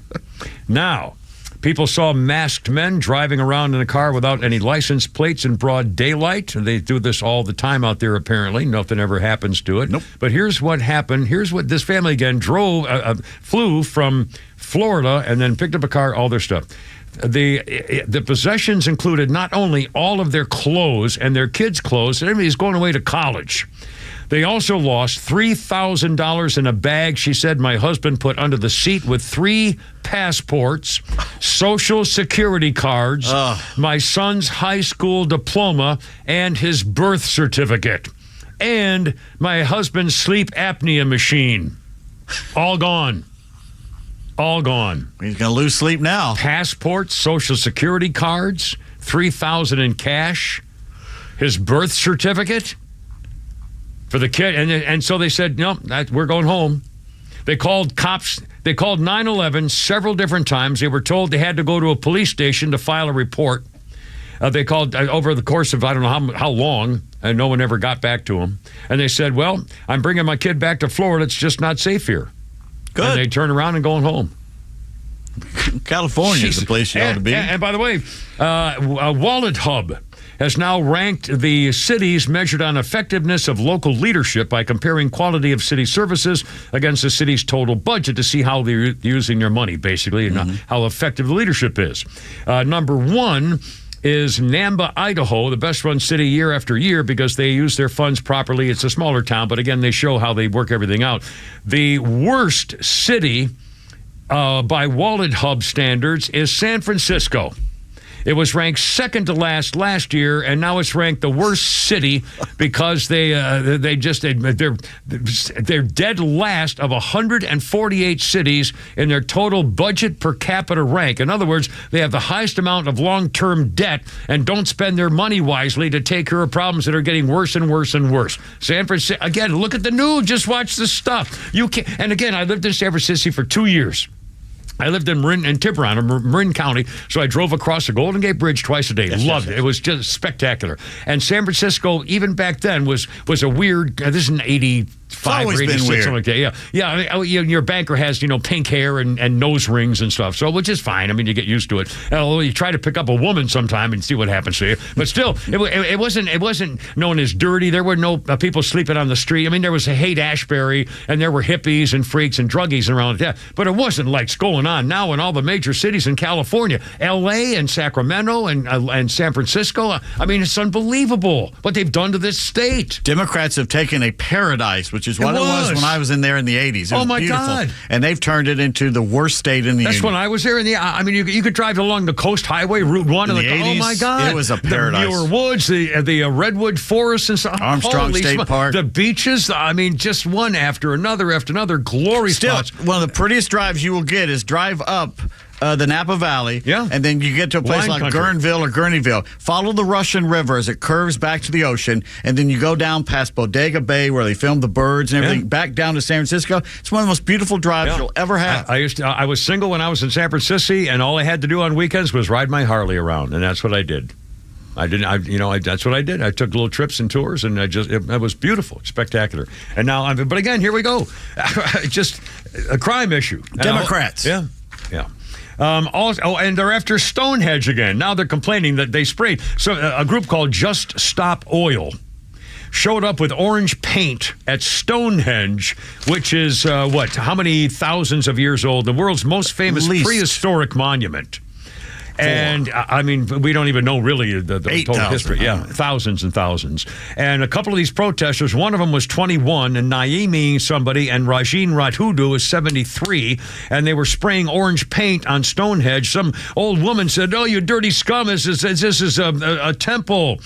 She tried to kick them, climb that hedge. She's trying to drag the protesters away. This old lady tried to, and finally they caught the guys, and now they're saying, the protesters, now they're saying, well, it's washable paint. It's not going to hurt anything. I don't care. That's really not the point. You should be dead. Yeah. You're trying to destroy part of Western civilization. I'm sorry. From the very beginning. Because you're a narcissist. Yeah. It's like, I am so important that what I believe, everybody else has to believe at the exact same time, and you must listen to me. It's all about them. And it's to protest oil. Okay, I mean, there's a lot of things to protest in the world, but, the oil supply and production is what you would be willing to do things like that for? And how's that going to help? As opposed to babies being killed or dying of cancer. I mean, come on, there's a lot of things to protest in the world. It turns more people off by doing it. So why are they doing it? To get attention for themselves. Yeah. 4:31, Kimmer, Pete, and Flounder. It's hump day, Braves win, and everything's right in the world. Flounder's Funny's coming up. Holy crap, it's sports later. And Willie Mays passed away at 93. Our tributes coming up, too.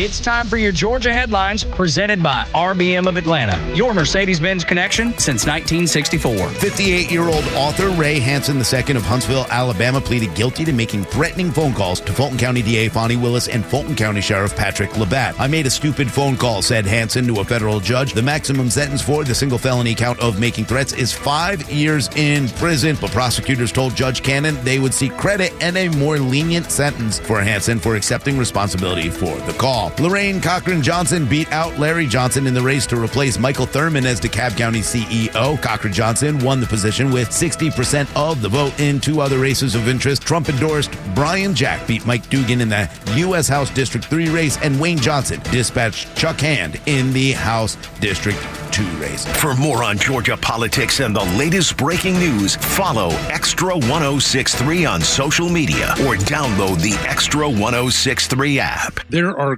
crazies on the road. Who knows where they're all going, but if one of them hits you, don't take care of it on your own. Call my friend David Van Sant. He is the lawyer that used to work for the insurance company. The team at Van Sant Law knows who to call, what to say, and will make sure you get what you deserve and what the insurance company doesn't want to pay for. They have your best interest at heart and will take care of everything. If you don't get paid, they don't get paid. My advice, save Van Sant Law in your phone. Today, 855-GA-INJURY, VanSantLaw.com. Hey, it's Tug from my friends, the Frost family of First Liberty Building and Loan. You hear about their family's company all the time here on Extra 106.3. First Liberty has helped hundreds of small businesses grow by saying yes when the big banks say no. On Wall Street, opportunities to earn big returns are everywhere. But for Main Street investors, those opportunities are hard to find. Until now. Our First Liberty notes are now open to qualified Main Street investors, paying interest rates of 8 to 13% while helping fuel the growth of small businesses right here in Georgia. With a few basic qualifications and with as little as $25,000, qualified Main Street investors just like you can earn an 8 to 13% interest rate. If this is you, they'd love to hear from you. Go to FirstLibertyGA.com and consider joining the First Liberty family today. That's FirstLibertyGA.com. FirstLibertyGA.com. First Liberty notes are not obligations of or guaranteed by any financial institution and are not secured by any collateral. They are not FDIC insured or guaranteed by any government agency. You could lose money. Purchasers must verify their SEC accredited investor status. Securities are not being offered in any jurisdiction in which it is unlawful.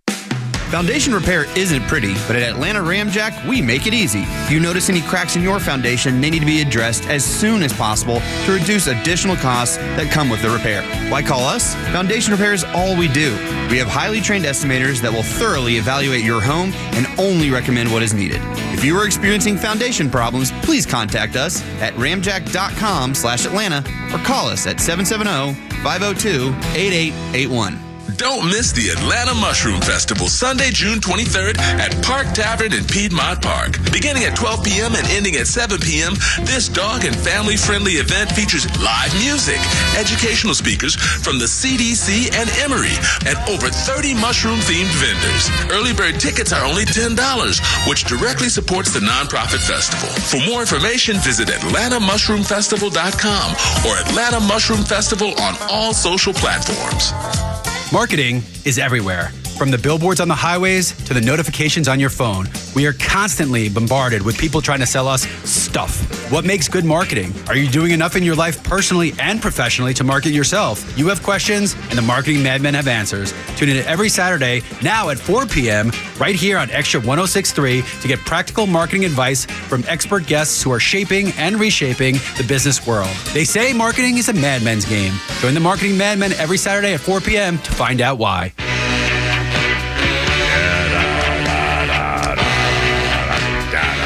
4:35. Kimmer, Pete, and Flounder, how you doing? 404-741-1230 is the number, 1230. 1967, admitting to taking LSD 4 times during an interview with Life magazine, Paul McCartney told the Daily Mirror he did not regret that he'd spoken out and hoped his fans would understand. LSD, man, that stuff scared the crowd. I never saw it, but back, being a baby boomer, that was in the 60s where it was starting. Timothy Leary, tune in and dial out, or whatever the hell it was. Tune in, drop out. Drop out, tune in, drop out, and whatever. Anyway, and he was a Yale professor, as I recall? Yeah, something like that. Harvard, yeah. Anyway, but LSD, God, I remember Art Linkletter's daughter took some and thought she could fly and killed herself jumping out a window and stuff. I mean, it was it scared the crap out of me. Our birthday list includes Mark DeBarge. I think you'd like it, Kimmer. I think you should try it. They've got it down to a science now. I mean, they do. Well, these psychedelics are coming back. Oh, I know they are. Medical. I know that. Now, I just read something about mushrooms. Some psychedelic mushrooms now being used for like multiple sclerosis. Oh, yeah. Or something. Yeah, they call it microdosing. Yeah. Anyway, well, you got any on the truck, or you got somebody falling off? Are you holding? Is somebody holding? Or they're having a big mushroom thing down at we're advertising Park. it. Yeah. Now is that the hallucinogenic stuff? I guess it is. I thought that was illegal. It's not illegal to sell hallucinogenic mushrooms or give them out or eat them or whatever. I'm going to plead the fifth on this one. Because I remember they've been talking about the mushroom convention thing. Yeah. But are they talking about hallucinogenic mushrooms? I don't know. Aren't they? I thought that was illegal. I thought that was a drug. I don't know. I don't know myself. Maybe someone out there knows. Well, if he could smoke, I'd probably smoke it. I miss smoking. But I don't take pills to get high. That to me is just, if you can smoke something, I'd smoke it. But I'm a smoker. Well, show's over at 6. So. Well, 6 o'clock. Pack me a bowl, Flounder. I'm going home. Did I ever do the birth? Oh, yeah. Mark DeBarge, the trumpet and sax player in DeBarge, is 65. It's amazing. The guy named Mark DeBarge, what are the chances he would actually join a band with the same name? I mean, it's astronomical. Isn't that? It's kind of strange, isn't it? The chances of the man joining a band with the same. And you say my name. jokes are bad. 1998, the 3 largest banks in Switzerland tried to make a deal offering $600 million to settle claims that they had stolen assets of Holocaust victims during World War II. $600 million the bank has offered. The Jewish leaders called the lowball offer insulting. And I think that's probably pretty accurate of insulting. Anyway, 438, Kimmer, Pete, and Flounder. How's it going? 404-741-1230, 741-1230. Oh, we got a couple of political updates. But first, I'm just kind of looking at the news and just spotted this story about Shannon Doherty. And this just goes to show you, Shannon Doherty, famous actress from what was her show? Beverly Hills. Charmed and Beverly Hills and a thing and all those shows. Shannon Doherty has filed for spousal support with her ongoing divorce from Kurt something or other, slamming her estranged husband's luxurious spending habits. According to documents obtained, Shannon Doherty filed paperwork this month requesting a monthly spousal support of $15,000. Her husband's average annual earnings have been almost $700,000. Shannon Doherty's undergoing treatments for stage 4 breast cancer and is unable to work. Shannon Doherty says, my average annual earnings for the last 3 years of marriage was $259,000. The majority of my residual income is from a TV show called Charmed. I learned Charmed will no longer be streaming on any major platform, so my future residual income will dramatically decrease. Her monthly expenses are $55,000 for Shannon Doherty, but she can't work. She's not eligible for SAG health insurance, Screen Actors Guild. Her medical bills are going up. She claims he's denying and delaying settlement, hopes that she'll die. My girlfriend who died on me, her husband tried to, they were going through divorce for years because he was assuming she'd die, he wouldn't have to pay her anything. Dragged it out. And anyway, long story. I've been unable to work, exorbitant medical expenses. Kurt's been utilizing the airplane, spending thousands of medical spas, jewelry stores, Gucci, flights with his agent.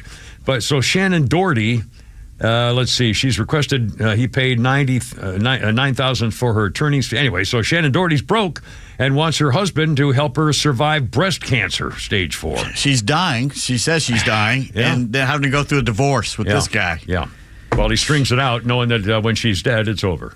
He doesn't have to pay her. God, I mean, that's just sad.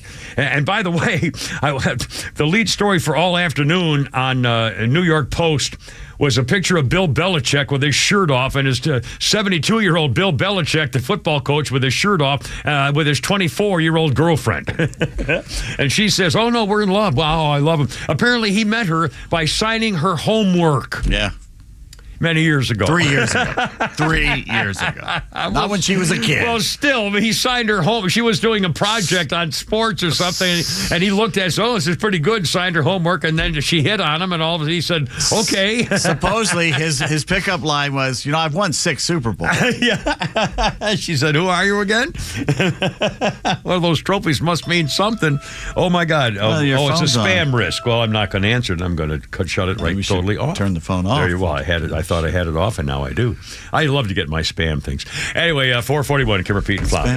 Spam. Speaking of bizarre, let's see. They're talking about Stonehenge here now and the triple murder stuff, all that stuff. The biggest airline pilot union in the world is the Airline Pilots Association. Okay? The Airline Pilots Association now is telling all of the people in the industry to stop using offensive terms that are offensive to women and trannies and LGBTQ type people. For example, cockpit. According to a diversity, equity, and inclusion language guide, the pilots union says there are a lot of terms to avoid using, non-inclusive, and union solidarity, collective strength, an important factor, So we want examples of terms and phrases promoting inclusion and equity. For example, replace the word cockpit with flight deck. Now, they say, well, it's been used in a derogatory way to exclude women in the piloting profession. Now, many women have heard the variation of it's called a cockpit for a reason. Okay, baby. Well, actually, just hold everything now. The term cockpit originated from cockfighting in the 1500s in England. The circular pit was surrounded by a barrier to keep the gamecocks from escaping, with spectators viewing the bloody sport as entertainment. It evolved to a boisterous, tense atmosphere, referred to the area on British warships in the 18th century where surgeons treated the wounded. The confined space, the noise, the blood, the fetid air reminded people of the cockpits where they had the cockfighting, the pits for the cockfighting. The words man and men, they want to be avoided as well, offering suggestions like manpower, including people power. The guide says avoid using terms like guys when addressing groups. Please, and don't use mother or father because it would alienate different family structures like same-sex parents. Don't use boyfriend, girlfriend because that could ignore same-sex. My God, the Airline Pilots Association. When I lived in Grant Park, right off the exit boulevard where the fire station was, there was a gay bar there called The Cockpit. Yeah. I mean, this is unbelievable. They say they're facing, the United Airlines guy faced backlash at the head of the United Airlines because he said, we're going to make sure that we have 50% of all our graduating pilot classes are women or people who are not white. They have a quota, United Airlines pilot class, making sure at least half are white or non-white or women. Well, hell, that makes sense to me. Having enough check marks can get you a spot on the Supreme Court. Justice Ketanji Bippity Boppity Boo got put there because of her check marks. And the same with Rajin Vachin, the podium princess. Shirley Temple got there because of her check marks. And Vice President Shiftless and Lazy Sidepiece got her job because of her check marks. Black female. I mean, come on. As opposed to getting the best one. Yeah. And now the Democrats are screwed because they can't put her as the leader of the party. And they had to pick her because Biden said, I'm going to get a black woman. Anyway, well, you got what you deserved. And he picked the wrong one, as he always does. He got what you deserved.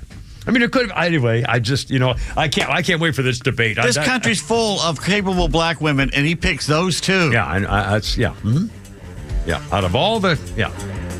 4 to 4:45 already. Kimmer, Pete, and Flounder on 106.3. Braves win 7-0 in Holy Grabbit Sports in about a half an hour. So.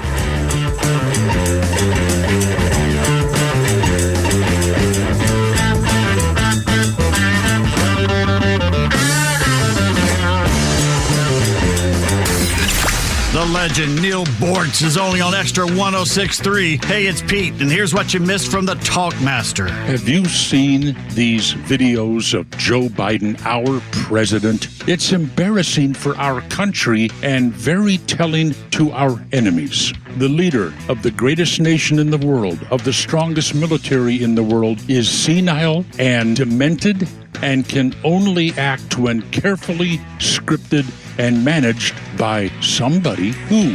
Catch Neil's commentary every day on Extra 106.3 or listen anytime on the Extra 106.3 app.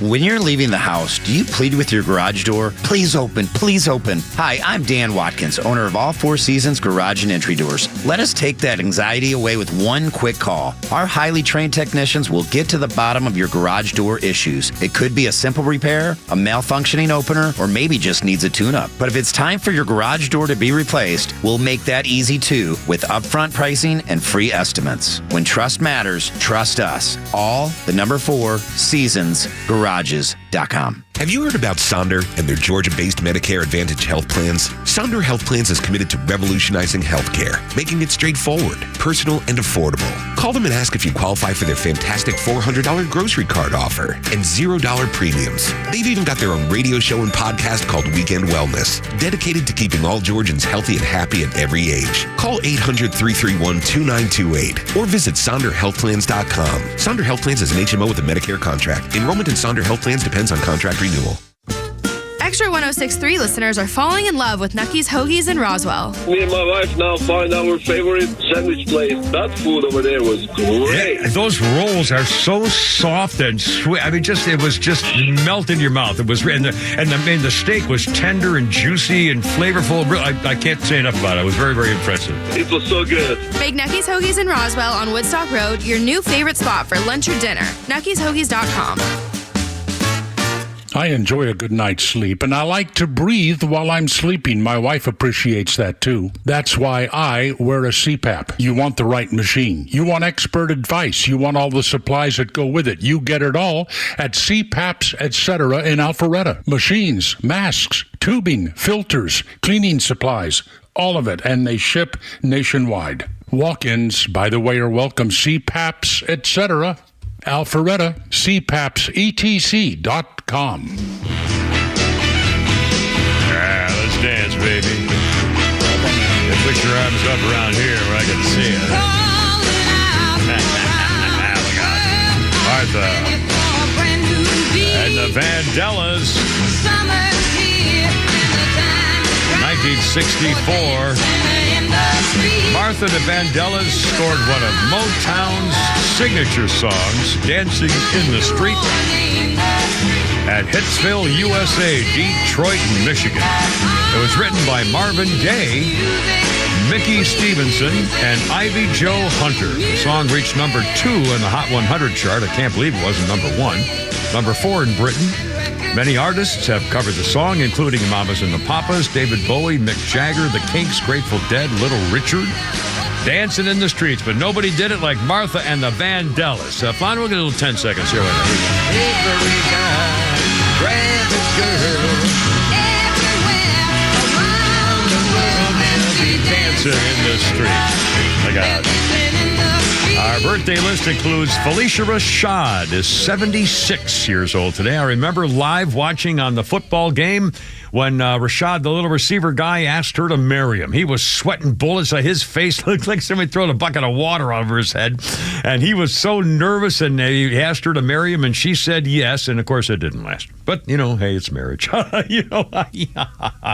she did say yes. That was the good part. See, unusually, if a woman says no, you really should believe Move on. You do something else.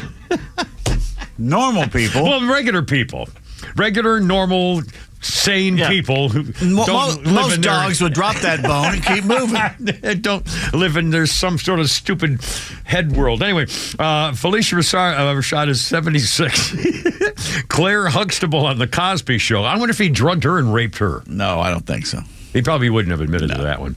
I wonder if she knew about it, though. Anyway, Felicia's 76. Claire Huxtable. Felicia's first husband was Victor Willis. You know who that is?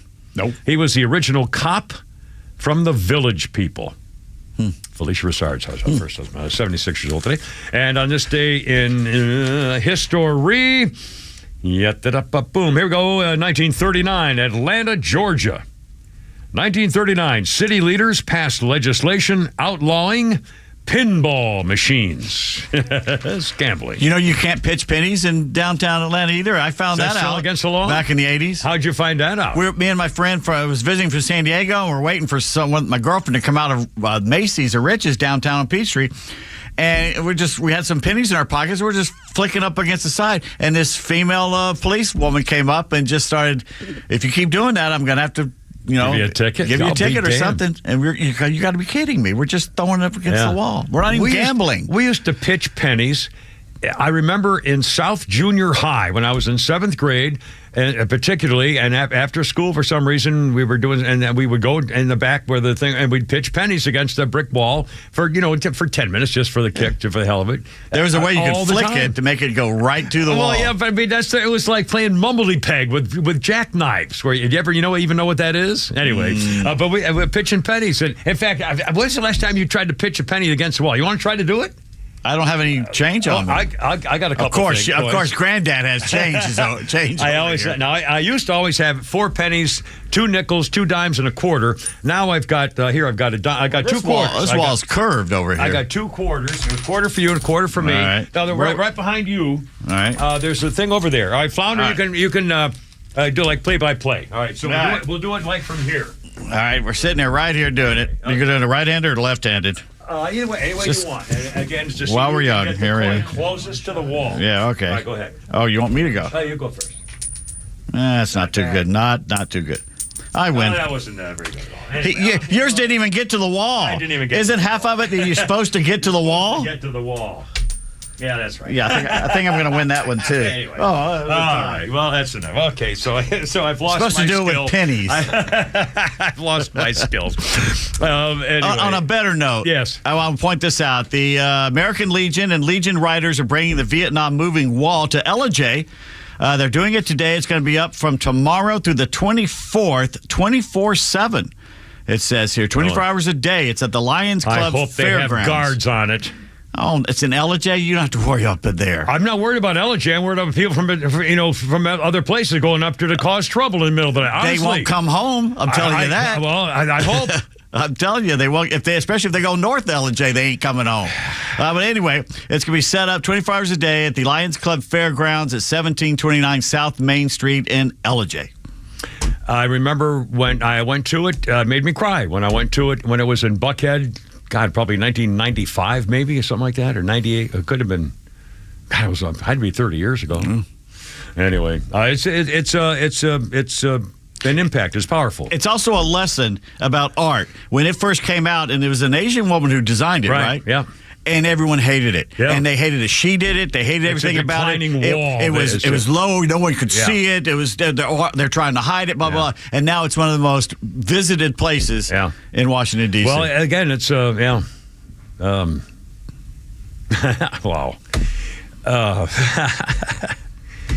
Holy God, I'm sorry.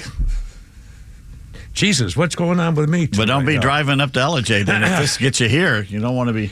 I'll tell you, I'd kill a bat. Honestly, if someone tried to deface that thing, I'd put him in the old Marine Corps neck hold and snap him right there. I don't think you got to worry about it where it's going today. I'm not worried about LJ. I'm worried about people who go up there to do something. Okay, sorry. This is really weird. Wow. Okay, it didn't happen. It's just a hypothetical right now. Okay, just chill out. Jeez. Come on. Here, hold the flag for a little bit. Fine now. God, I thought Flounder's fun. Now we're talking about Nucky's Hoagies. All right, I got a couple. This one's really short, but I've been wanting to play it because it's funny. That's what she said. To be more in touch with my feminine side. So I crashed the car.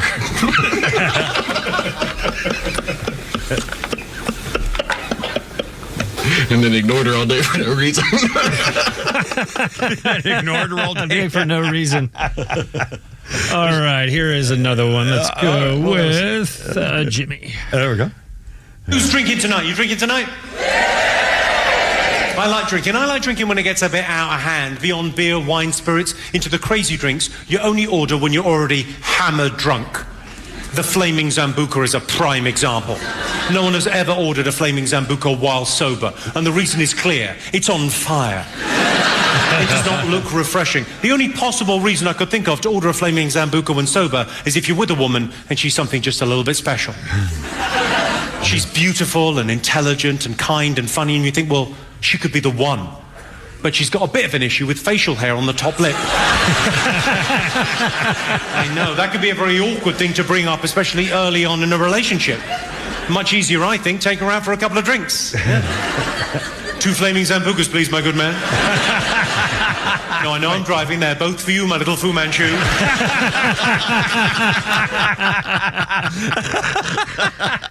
That is Jimmy Carr. Yeah. Jimmy Carr right there. 4:56 with the Carrot, Pete, and Flounder. Coming up, if you haven't heard of the person named Jonathan Van Ness, Google Jonathan Van Ness, and then Google the White House and the Vice President and the meeting at the White House, and we'll talk about this after the 5 o'clock news.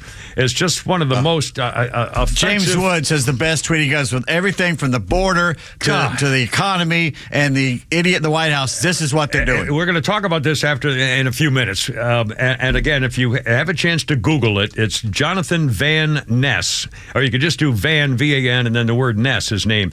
And meeting Vice President Shiftless and Lazy, the side piece of America, and the direction. He's a guy from the hairdressing show. The queer eye for the straight guy, but he's hardly. And by the way, I used to watch. I was required, Meredith, to watch that show, and it actually was an amusing show. I enjoyed it. It was funny, and to see the gay guys in the straight. Really, it was actually entertaining, and I had no problem with it. But this is way different. This is not that by a mile. Yeah. I mean, this isn't even close, and we'll talk about that shortly after. First of all, the ball's on these people.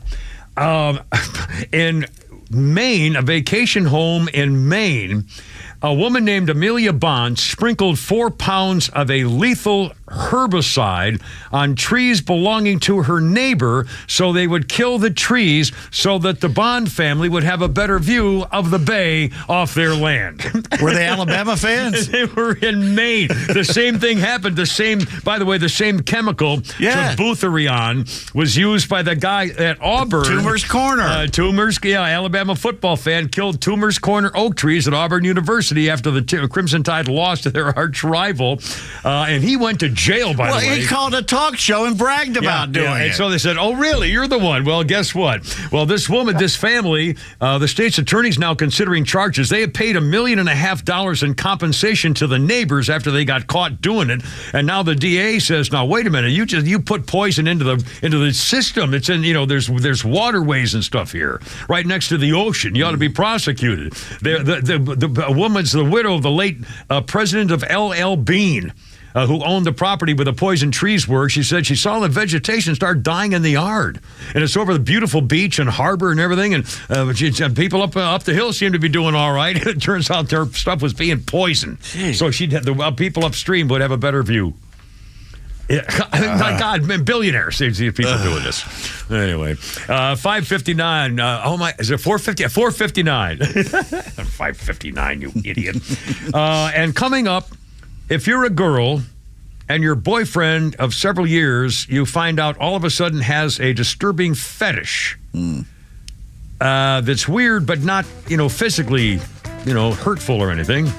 What would you do? I don't know. It's still, see you around, King Coke. Yeah. And AOC is doing the best for international relations, saying the top Jew is a freaking war criminal. Oh, thank you. Let's stop inviting him over to America, why don't we? God, 5 o'clock, Kimber, Pete, and Flounder, Holy Crap at Sports, and another tribute to Willie Mays coming up here on 106.3.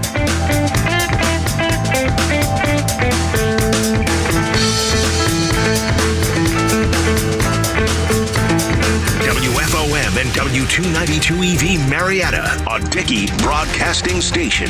This hour is presented by Lee Brandt Jewelry and Watches. It's packing a watery punch on Lisa Brady, Fox News. Tropical storm Alberto, the first named storm of the Atlantic hurricane season, expected to hit the Mexican coast early tomorrow, but already battering parts of South Texas. We're 400 miles from that, and yet we see storm surge here lapping in the bay. You can hear it and you can feel it. Fox Weather's Robert Ray in Corpus Christi. It just became a tropical storm this morning, and it is causing havoc as far as surge, rain, and winds all the way up and down from South Padre Island to here in Corpus Christi, all the way up into Houston and Galveston. Top sustained winds holding at 40 miles an hour, but the National Hurricane Center expects heavy rains and coastal flooding to continue along the Texas and Mexico coasts through tomorrow. This as more than 90 million Americans remain under heat alerts. Some cities canceling activities planned to mark Juneteenth today and closing cooling centers for the federal holiday. The man accused of kidnapping a boy and a girl in a New York City park and then raping the girl at knife point appears in court. Christian Inga Landy is being held on charges of predatory sexual assault and other counts to include rape and kidnapping. He was detained by Queens, New York residents who identified him from video footage and held him until authorities arrived. Queens DA Melinda Katz praised residents for reacting. I am thankful that the community responded. We got the arrest within a day or two. I want to thank NYPD, by the way. They got the word out. They got the picture out. Police say Inga Landy, who is from Ecuador, was in the country illegally. DA Katz says there was an immigration warrant out for him. Fox's Gernal Scott. Inga Landy had apparently failed to appear for an immigration hearing. For now, he's held without bail and due back in court in New York next month. America is listening to Fox News. A violent crime is committed every 24 seconds. The U.S. Concealed Carry Association exists to provide you with firearms education, training, and access to self-defense liability insurance.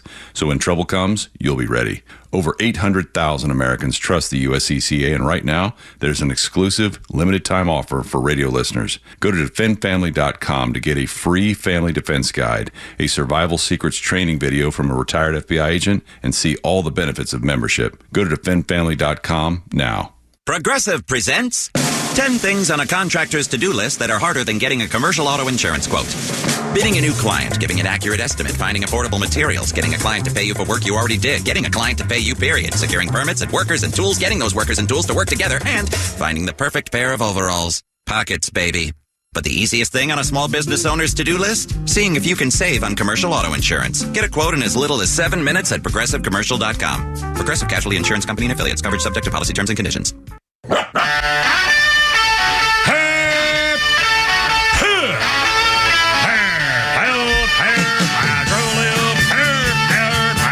Let's get it together, ladies. Left shoulder, right plank. Ready on the dog. Target. Help, help, up there, help. All the road guards out. Look out. It's only me. It's only the Kipper with Pete Davis and Flounder. And Lucas is out there in the back of the man cave here at 106.3. Braves win today. Holy Graffiti Sports coming up. And holy smokes. Yeah, we just looking at the TV screen now. They're at it again. We've been talking off and on all day today about the liberals and the cheap fake. And, now that we're the cheap fake hosts, I guess, in the media these days, cheap fake and deep fake, and nobody seems to know what's going on with the difference. And here we go again. Mayorkas has now just been outed. They asked him to say the name of the woman, Rachel Morin, who was just murdered, and the guy was just caught. The whole thing in New York. Remember, we talked about the story earlier. And he describes her as a woman involved in a recent incident or something. They're also calling it fear-mongering. Fear-mongering. Joy Reid on MSNBC. Fear-mongering, talking about this. You xenophobes. God. Again, it's your fault. It's the liberals, Democrats' fault that all this is happening. They opened the borders. Again, there are 8 million unhandled cases waiting to be taken before the immigration people. 8 million waiting to be taken care of. Like that's ever going to happen. I mean, that's why they let them in. Yeah. They're all amnesty? Really? And on and on and on. And the crime business and this stuff now is fear-mongering. And also, speaking of deep fakes, I don't know whether you saw this or not, they're still talking about a President crime family and whether he was being led around and whether it's all edited. They're still claiming that there was editing of the tapes and there was misinformation and disinformation. In case you missed it, social liberal media outlets have been sending along a picture saying, well, you think Joe Biden was walking around with people helping him out. The same thing for Donald Trump. And they showed a picture from behind of Donald Trump leaving like a runway at a stage after he gave an address or at the podium or something. It's a picture of him from the back. So you see him walking away, and his right hand is dangling down by his side, and he's holding or touching the hand of his son, Don Jr. So the picture shows Donald Trump and his hand being held by Don Jr. And the commentators were saying, well, you can see very plainly Donald Trump has to be led away himself after giving a speech, and his son had to help him get off the stage. And then they showed the full video. Donald Trump was walking off the stage, and he reached down to shake his son's hand. That was the video. And the Democrats, the liberals, said, well, it just says Donald Trump had to be let off the stage by his son because he's so incompetent. And then Dr. Jill, America's official cuckold queen, the doctor, is the one who's been leading him around, and she's saying, well, Donald Trump's almost as old. They're the same thing. They're the same situation, same age. It's basically the same people. God. The nerve of these people. There's no greater a choice between two different things. You may not like Trump or hate him, but he's not evil. Yeah. And I mean, seriously, just look at the records, look at the goals, look at the platforms, and compare. That's all you have to do. And yeah, in fact, Flonda, let's play that second soundbite from Donald Trump here in just a minute. But again, there's still, no matter what he does or what he says, here are some of the headlines. CNN.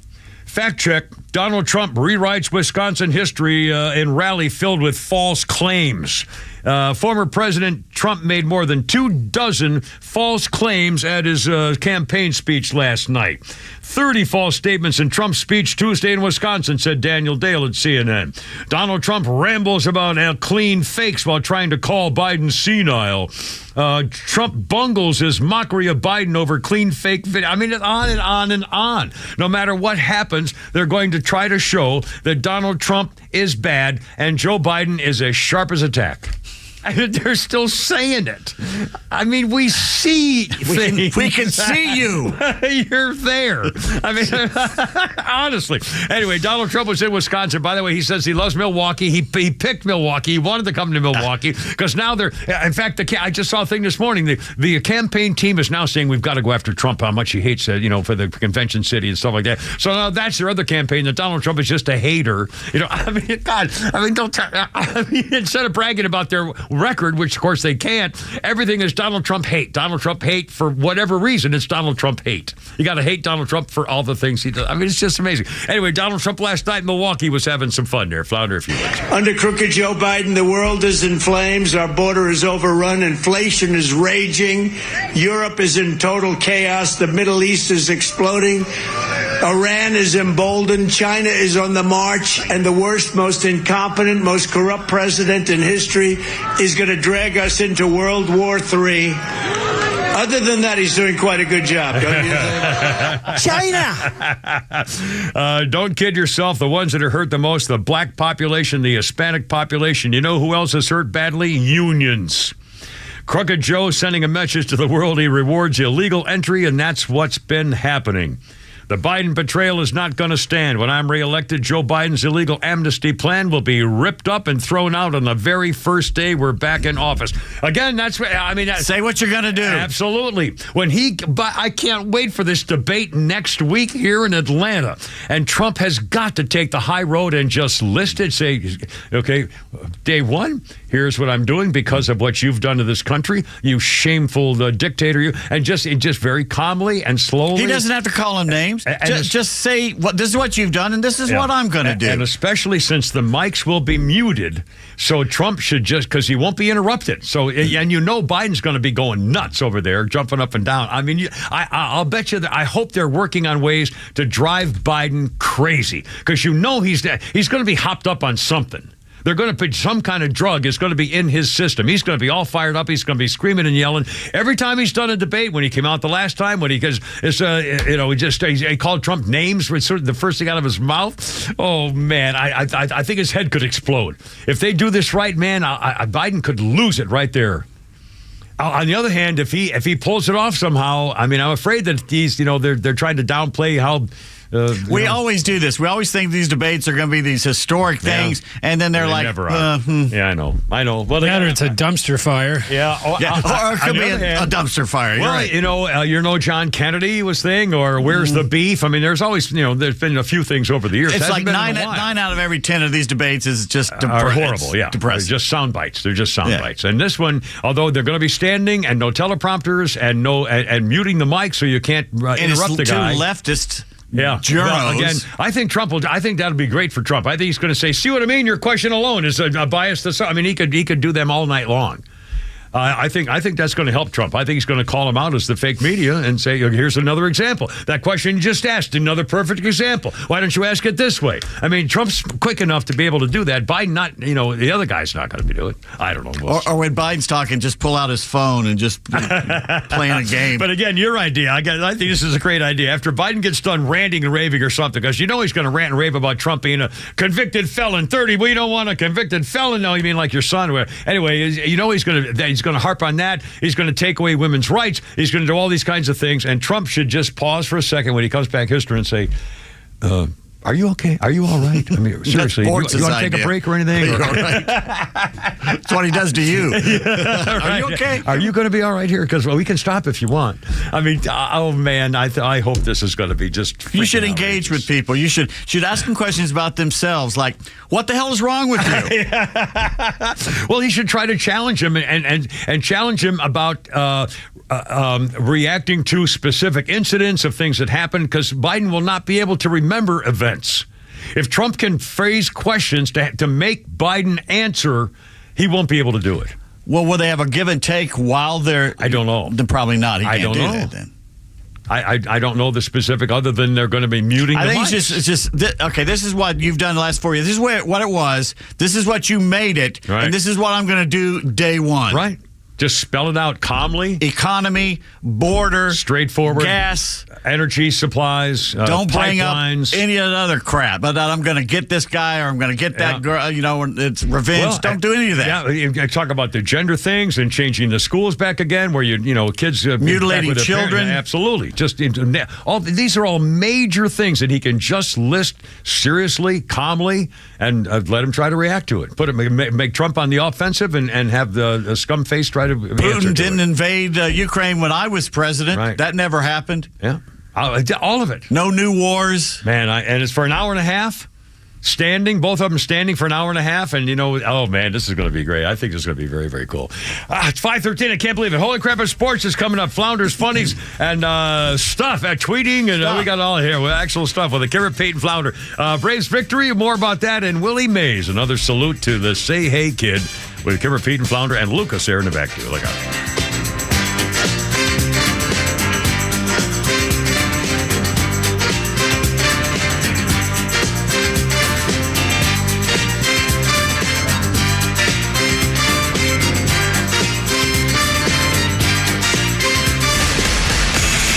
Braves baseball is always on the Fan and streaming on the Fan app. Bounce up the middle, might get through. It does! Rattle around third.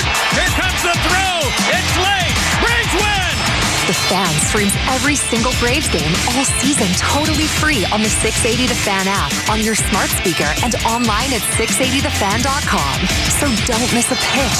You come at the Kings, you better not miss. Grab the all-new Fan app now for Apple or Android. All right, here we go. Kemmer 514, how's it going? 404-741-1230. Kemmer, Pete, and Flounder, how are you today? Atlanta Safe House has your safe ready. Now, wait a minute. Think about this. Especially if you're a new gun owner. You want to make everybody in the family happy and secure and feeling everything's fine. Get yourself a nice gun safe. They have pistol safe. By the way, if you haven't seen these pistol safes, they're just beautiful. And what a great idea, by the way. Go to their website, atlantasafehouse.com, and you can see what Jeff and Mark do for you by offering not only pistol safes, but business safes and high security safes, vault doors, jewelry safes. I have a couple of gun safes from Atlanta Safe House over the years. And I wish I had them down when I'm retired down to Florida, because that's where I didn't have my medical records and stuff. And the VA says go pound sand, pal. And it's my fault. I didn't save my stuff. Now, you think I have a living will, and I have, business records and stuff, credit card, all that stuff you want to save. And if something happens, make sure your family knows where it is. Well, that's why you have a safe from Atlanta Safe House. All the top brands, American Security, Browning, Fort Knox, the greatest delivery system in the state. They will bolt, if you want, like they did for me, they can bolt it from the inside into your concrete floor, your basement or game room or garage or whatever you're looking for to protect your stuff. The things you want to keep safe. And I'm not making this up. They can also build you a family storm shelter. Atlanta Safe House. They protect you. They will never give out your special safe master reset code to somebody who doesn't deserve it. In fact, if you've had a problem, they'll take care of it for you and give you only, the customer, the master reset code. Jeff and Mark, open for business. Atlanta Safe House. They have the showroom in Ackworth, on the web, atlantasafehouse.com. Have you considered securing your family's future, protecting your hard-earned assets, navigating complex legal matters with ease? Nelson Elder Care Law is here to guide and empower you and your loved ones. As a family-owned and family-focused business, our mission is to exceed your expectations, offering absolute assurance and peace of mind. With our trademarked Absolute Protection Trust and expertise in customized estate planning, Medicaid crisis solutions, probate administration, guardianship, and conservatorship, Nelson Elder Care Law protects what matters most to you. Imagine a team dedicated to safeguarding your legacy every step of the way. Our flat fees ensure transparency, and our customized plans prioritize your family's specific needs. Are you worried about protecting your family and your legacy after you're gone? Let us help you ensure you're absolutely protected from whatever curveballs life may throw your way. Schedule a complimentary legacy planning meeting with our legal team in Marietta or Woodstock today. Contact us at 678-250-9355 or visit at nelsoneldercarelaw.com. Hey Atlanta, it's Ben, host of the Weekend Ben Burnett Show, proudly brought to you by Peach State Pride. Each and every weekend, we bring you all the issues going on around the globe and what America's ultimate role is in order to drive our agenda forward as conservatives. And if you ever miss an episode, you can download everything I've ever done on Apple, Spotify, or you can go to the podcast park. See you around, Atlanta. Marketing is everywhere. From the billboards on the highways to the notifications on your phone, we are constantly bombarded with people trying to sell us stuff.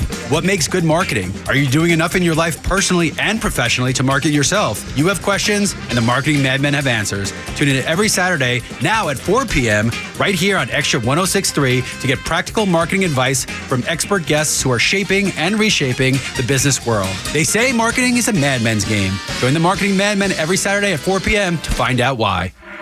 Don't miss a minute of the action this season as Georgia Tech men's basketball takes the court in the Camas Pavilion in Midtown Atlanta. Into the lane, fadeaway jumper, he knocks it down, and a foul!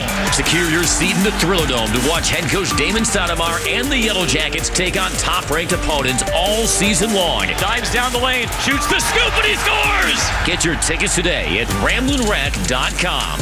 Sting 'em. If you notice any cracks in your foundation, they are not going to go away. They need to be addressed as soon as possible to reduce additional costs that come with repair. Ramjack is the best company in the industry for repairing your foundation. We have the highest quality products in the nation. So, if you are experiencing foundation problems, please contact us at ramjack.com/Atlanta or call us at 770-502-8881. That's 770-502-8881. It's that time of year again when the owner of Central Heating and Air Conditioning, Chuck, brings back the 4th annual Christmas in July, benefiting Children's Healthcare of Atlanta. Hey, it's Tug for Central Heating and Air Conditioning. If you want to help give back to the community, all you have to do is sign up for a maintenance agreement with Central Heating and Air Conditioning, and $10 from every new maintenance agreement will go directly to Children's Healthcare of Atlanta. The more maintenance agreements you sign up for, the bigger and better we can make the 4th annual Christmas in July for Children's Healthcare of Atlanta. Central services all makes and models. With Central Central, you're not just a number, you're a member of the family. It's been that way since 1947, and they've serviced over 100,000 customers right here in Atlanta. So call 770-GET-HEAT or go to centralheat.com to sign up for a maintenance agreement and help Chuck and Central Heating and Air give back to the community. Carrier products, carrier warranty, and carrier peace of mind. Central Heating and Air Conditioning, your Atlanta carrier experts. We're smart, we care. We're Central Heating and Air. All right, look out now. 5 o'clock hour brought to you by Lee Brandt Jewelers, where luxury jewelry and watches are affordable. Drop by their store in Sandy Springs or visit LeeBrandt.com. Hey, look out, it's 5:20, and that means it's time for Holy Crap, it's Sports with Pete Davis. When the announcement of Willie Mays' death last night came out at Rickwood Field in Birmingham, you could hear the cries of shock and grief from the crowd at the minor league game. It's ironic that the Say Hey Kid is going to pass away the week of the celebration of him and the Negro Leagues at the nation's oldest professional ballpark. Willie's former team, the Giants, will play the Cardinals there tomorrow night. The sporting world, not just baseball, is honoring the 93-year-old Mays, known as the greatest living ball player up to yesterday. Willie was my favorite player growing up, right ahead of Brooks Robinson. I got to see him play his last season with the Mets here at Fulton County Stadium. He got a hit, and for the only time in my life, I cheered a Mets player. Well, much to my dad's chagrin, but he knew. Over 3,000 hits, 600 homers plus. In fact, when Mays hit number 600, there was only one other man in that club. Who was it? Babe Ruth. Babe Ruth. Yeah. Henry Aaron turned out to be the greater slugger, but Willie was probably the best all-around five-tool player the game has ever seen. And who knows how many dingers he would have had if he hadn't missed 2 seasons in the military or playing all those years in windy Candlestick Park. Speaking of Aaron, Hank got a front-row view of one of Willie's greatest accomplishments when he smacked 4 homers in one game in Milwaukee, April 30th of 1961. Here's the call from the great Russ Hodges. Here is Mays, who has hit 4 balls right on the nose today, 3 for homers and 1 a line drive for center. Now the 2-0 delivery, and Mays sends another one. Tell it, bye, baby. Aaron doesn't even move.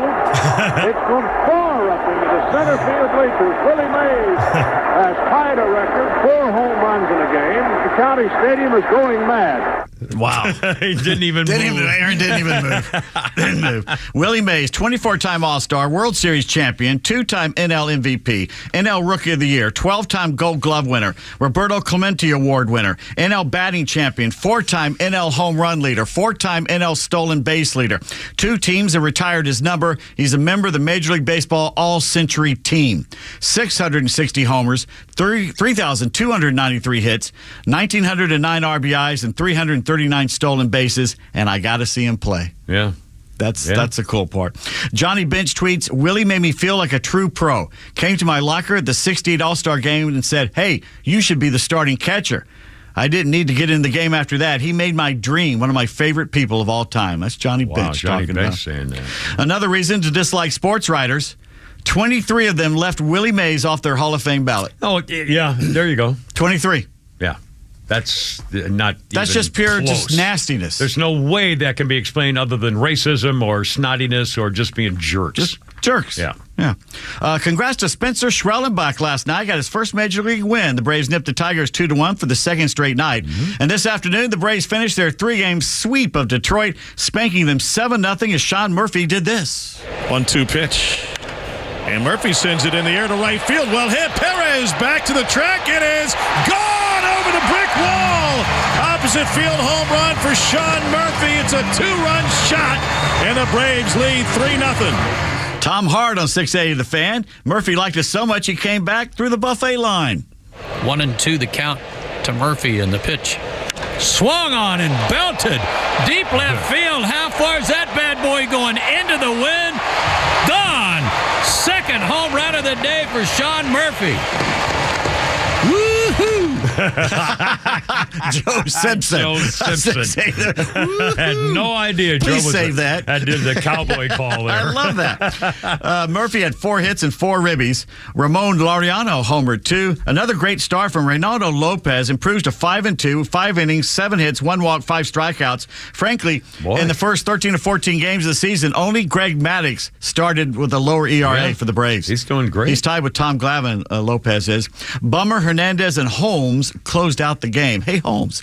They're off tomorrow. Then they start a 7-game road trip on Friday in the Bronx. They start with 3 against the Yankees. They're now 7 games back of the Phillies. The Mets have won 7 in a row since Grimace threw out the first pitch.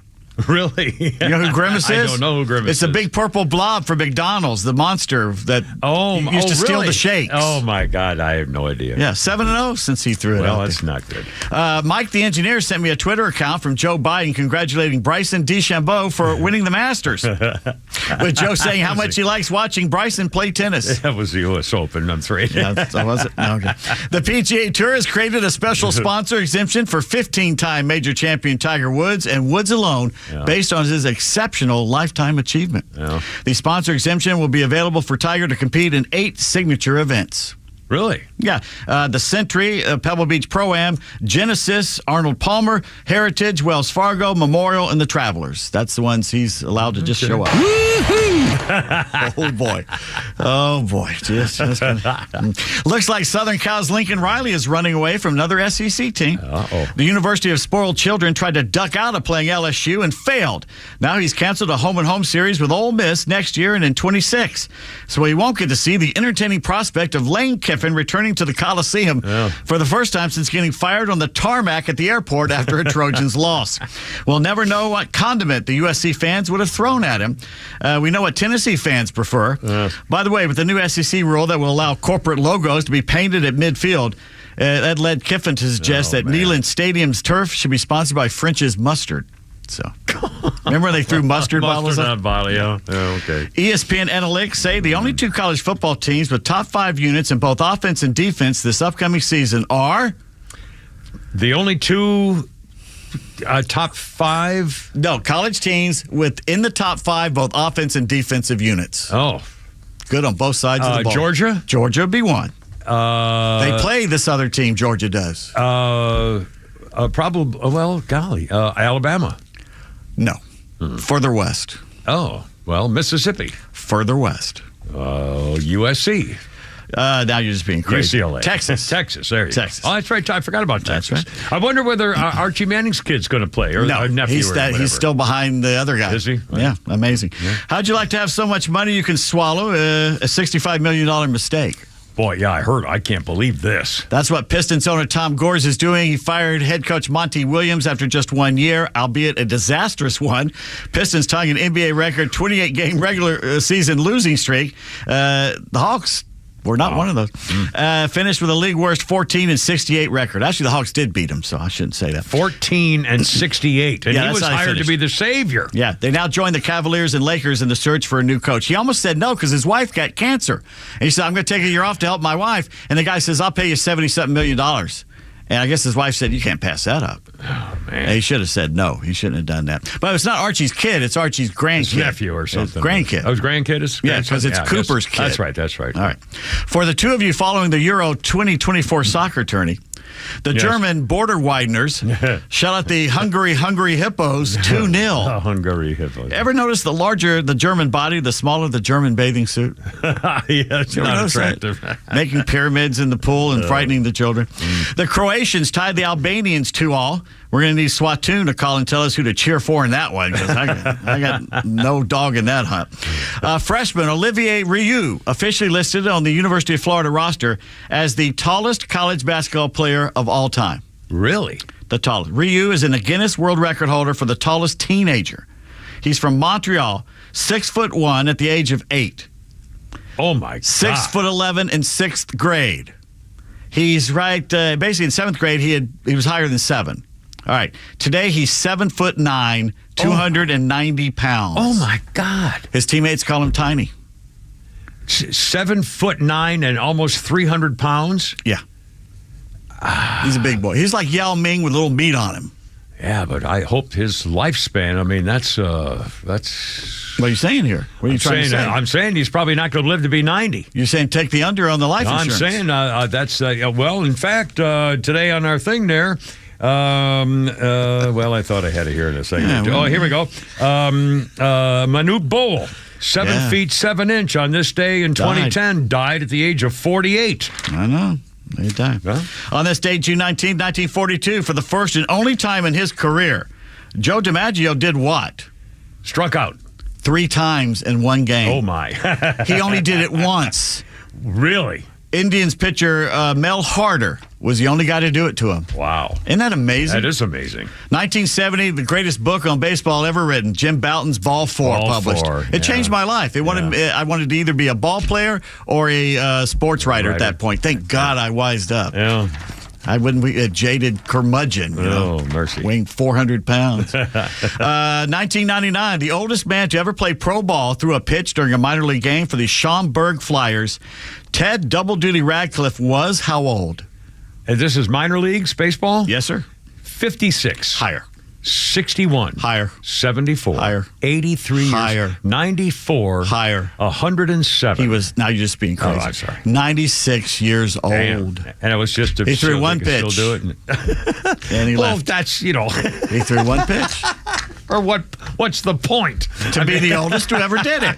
I just said that. All right. Well, if I live to be attention. 97, I'm going to go there and throw the ball out so that I can You be don't the even know where oldest. Schaumburg I is. don't know where anything is. They don't even know where they are. I don't even know where I am. My God. 5:30. Garrett Pete and Flounder. Flounder's Funny's coming up. And actually, I got a bunch of sports history things, do? too. I got a bunch of them coming up next with Garrett Pete and Flounder doing the thing.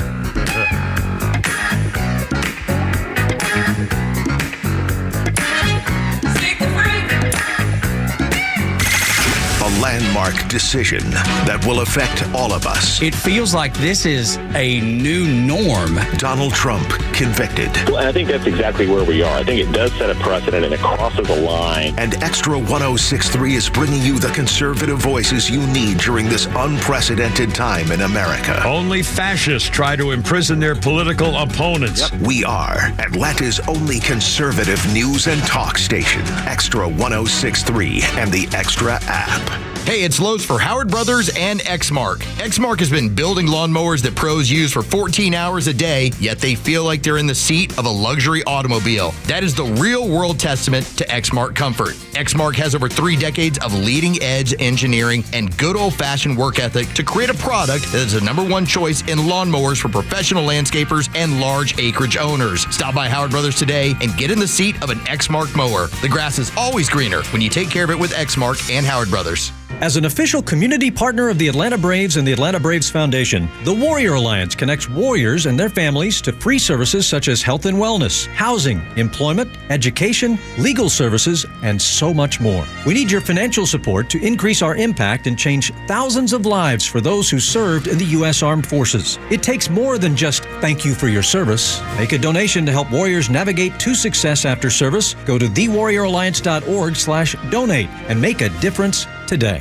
Millions of guys suffer from erectile dysfunction. That's 1 in 4 men. And I can tell you, I'm one of them. If you or someone you know suffer from ED, Peyronie's disease, or PE, here's 38-year emergency room doctor and founder of Total Body Therapy of Georgia, Dr. Eric Deal. Patients who enter my office are often frustrated, hopeless, depressed, and embarrassed. I understand the problem, and I'm going to help you fix it. There are lots of competitors that don't have the credentials that I have. When you go to other clinics, you're not going to see a board-certified physician with the experience that I have. When you come to our clinic, you're going to see me. There's just not one therapy that can solve these complex issues. I'll do a complete history and physical prior to any treatment that we use. Take it from me, Dr. Deal. When it's not hard, it's really hard. Call Dr. Deal for your free one-on-one evaluation and resolve your ED, Peyronie's, or PE issues. Total Body Therapy of Georgia, 404-777-1911, 404-777-1911, online at stopmyed.com.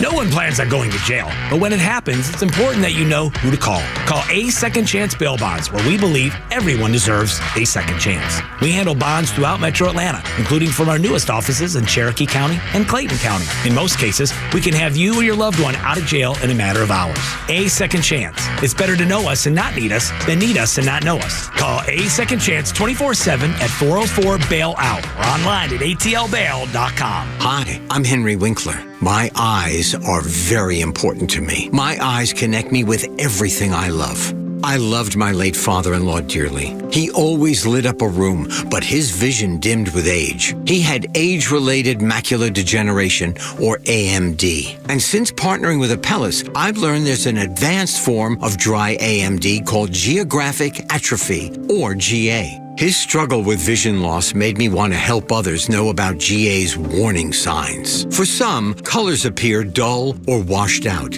For others, hazy or blurred vision make it hard to see details, like fine print on price tags. Many have trouble seeing in the dark, making driving at night difficult. GA gets worse over time and cannot be reversed.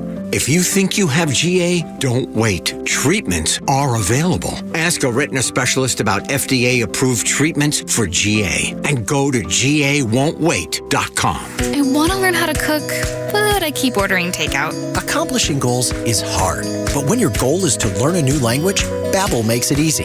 In just 15 minutes a day, Babbel will help you start having conversations in as little as 3 weeks. Words and phrases you'll actually use. So when someone asks, "How's your French going?" you can say, Babbel facilite grandement l'apprentissage d'une nouvelle langue. Now try Babbel for free at Babbel.com. That's BABBEL.com.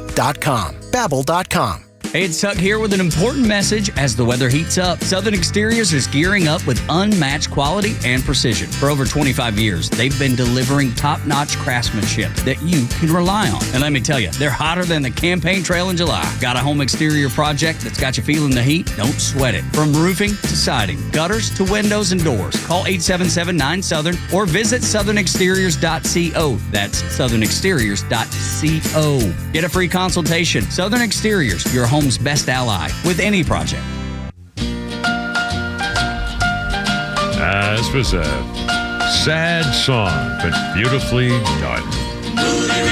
Moody River, Pat Boone, 1961 here.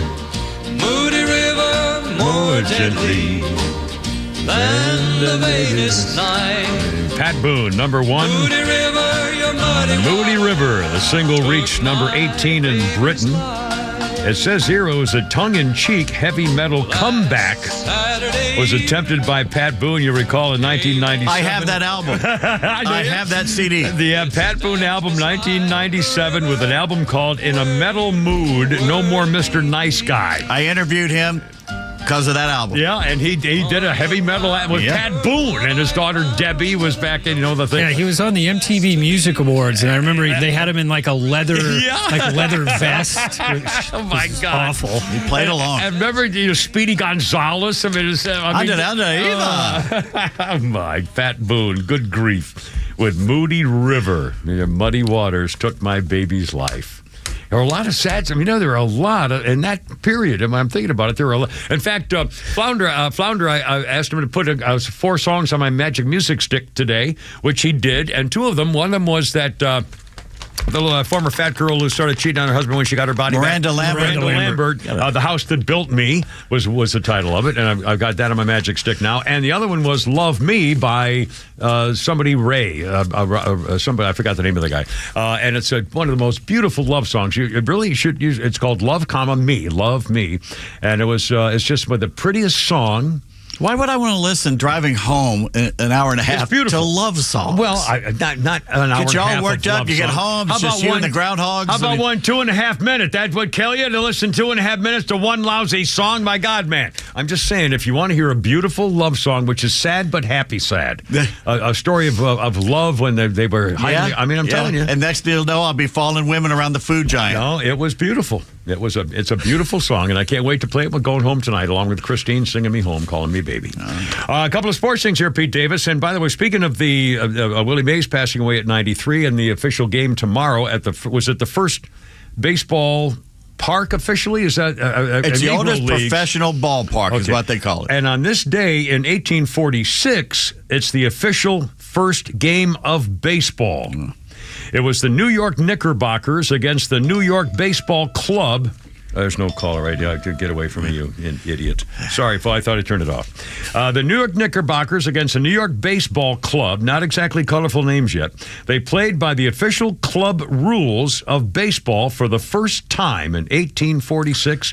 The game was at Elysian Fields in Hoboken, New Jersey. Yeah, that Knickerbockers name will never catch on. No one will ever use that. No, and by the way, what were the Knickerbockers? Was that the beer company? No, they were Dutch. They were Dutch inhabitants of New York. York. That's what they called them, knickerbockers. Knickers for the clothing? That's something to do with the clothing. I forgot to look. I keep thinking to look it up. I looked it up like 30 years ago, and it's a Dutch thing. Yeah, anyway. And on a couple of birthdays, Dick Nowitzki.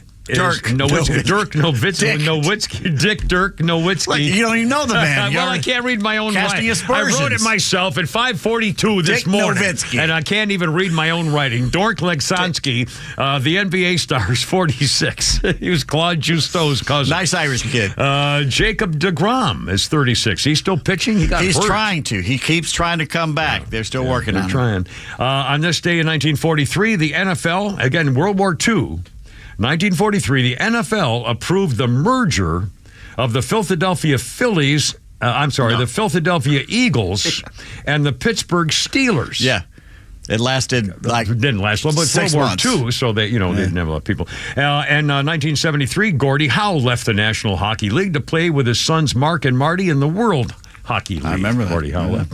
Let's see. Lou Gehrig's birthday on this day was 2001. Cal Ripken Jr. broke Gehrig's record of 2130 consecutive games and announced he'd retire at the end of the year. When he announced the retirement on Lou Gehrig's birthday. 16 years, Cal Ripken, 2632 consecutive games. Where was he born? Where was Gehrig born? I don't know. Harlem. Oh, really? Cool. Harlem, New York, Harlem? Mm-hmm. And on this day in 1984, the Chicago Bulls picked Michael Jordan, University of North Carolina, in the NBA draft. He was third. Michael Jordan was picked third by the Bulls. Yeah, Sam Bowie was first by the Blazers, wasn't he? Hakeem Olajuwon went first to the Rockets. Oh. A guy you've never heard of named Sam Bowie was chosen by the Portland Trail. Bowie at number 2. In the same draft, Charles Barkley was selected 5th by the 76ers, and John Stockton went 16th to the Utah Jazz. That's a pretty good lineup of troops in 1984. You've seen the movie, right? The movie where they got Jordan to go with Nike with Matt Damon. Yeah. And they talk about how they were arguing that he wasn't going to be that good. Yeah. By the way, Jenny is on the line, wants to talk to you. Jenny, you're on the radio. Jenny. How you doing? I'm sorry? Jenny. Hey, Jenny, how you doing, baby? What's happening? Hey, Kimmer. Can you hear me? I can hear you fine, sweetie. What's going on? Well, just quick question with the debate. Yeah. I haven't heard anyone bring it up, but, with Trump being under the gag order, every time Biden's like, you're a convicted felon, Trump needs to just respond and say, well, your administration has taken away my right to talk about it. So move on. Yeah. Well, again, Trump can do this. I think he's going to be quick enough, and if he can challenge Biden to try to come up and defend himself, I think it'll be helpful. And again, and frankly, in terms of a debate, I'll bet you Donald Trump doesn't give one damn about breaking the law about talking about anybody during the debate. I think Trump will say anything he feels like, and then let the judge come after him during a presidential debate. True. Let the judge try to complain that Donald Trump was defending himself during a presidential debate. I dare him to try to do that. So I'm not. Yeah. Yeah, because Biden shouldn't even be able to bring it up. Well, whatever.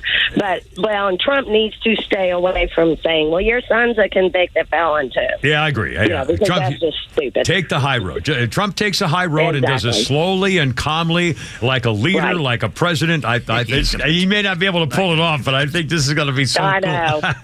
It is. It's going to be good. But anyway, I'll let you go. I know thanks. You're almost done. Thank you, Jenny. Really appreciate it. And by the way, Pete Davis, I mentioned earlier, I have a new slogan when my Kimmer Babes called. I was going to end with Why a new didn't thing. you? I forgot to say, thanks for calling, Jenny. Now let's get that top off. From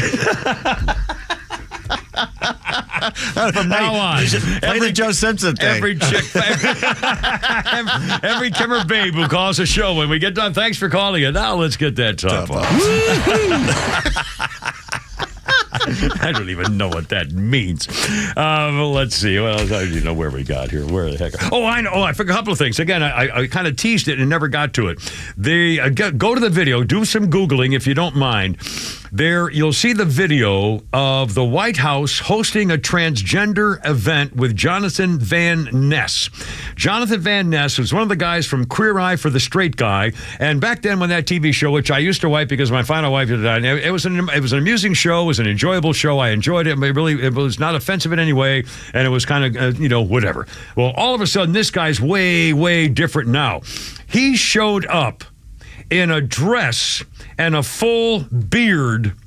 And you can see the video of Vice President Sidepiece, America's shiftless and lazy vice president, welcoming this guy, Van Ness, to the White House as part of their transgender advocacy, hosting the Pride event, sparking a debate about the administration's priorities, the authenticity of videos. Critics wonder about the seriousness of the event and the White House direction under the current administration. This is what's going on at the White House, say critics. Libs of TikTok.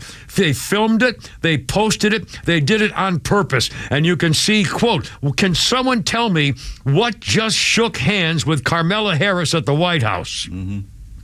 They're making a mockery of our great nation. Van Ness came out as trans. He advocated for children to get medical and surgical transitions, stating they are completely reversible and completely safe. Aside from making a mockery of our country, this is an attack from within. Welcoming him to the White House, a tranny who's hoping that children can finally be who they want to be when they're 9 or 10 or 12 years old with mommy's and daddy's consent. Someone pointed out the other day that 18-year-olds are not responsible for their student loans because they can't comprehend what a loan is. Yeah. But at 7, they can decide what to lop off. Yeah, you can have mommy give you some, gender blockers. And by the way, this is the administration this administration, which allows you to go to the school nurse. If you're a girl and you don't like your boobs, you can go to the school nurse in junior high school and say, give me one of those binder, booby wraparound things so they can't see my boobs. To try to change your gender, and they don't have to tell your parents if they're giving your daughter a boob wrap. Get your kids out of the Socialist Teachers Union's dominated schools. 546, Cameron, Pete, and Flounder. Flounder's Funny coming up, too. We got some more stuff here, 106.3. 404-741-1230 is the number.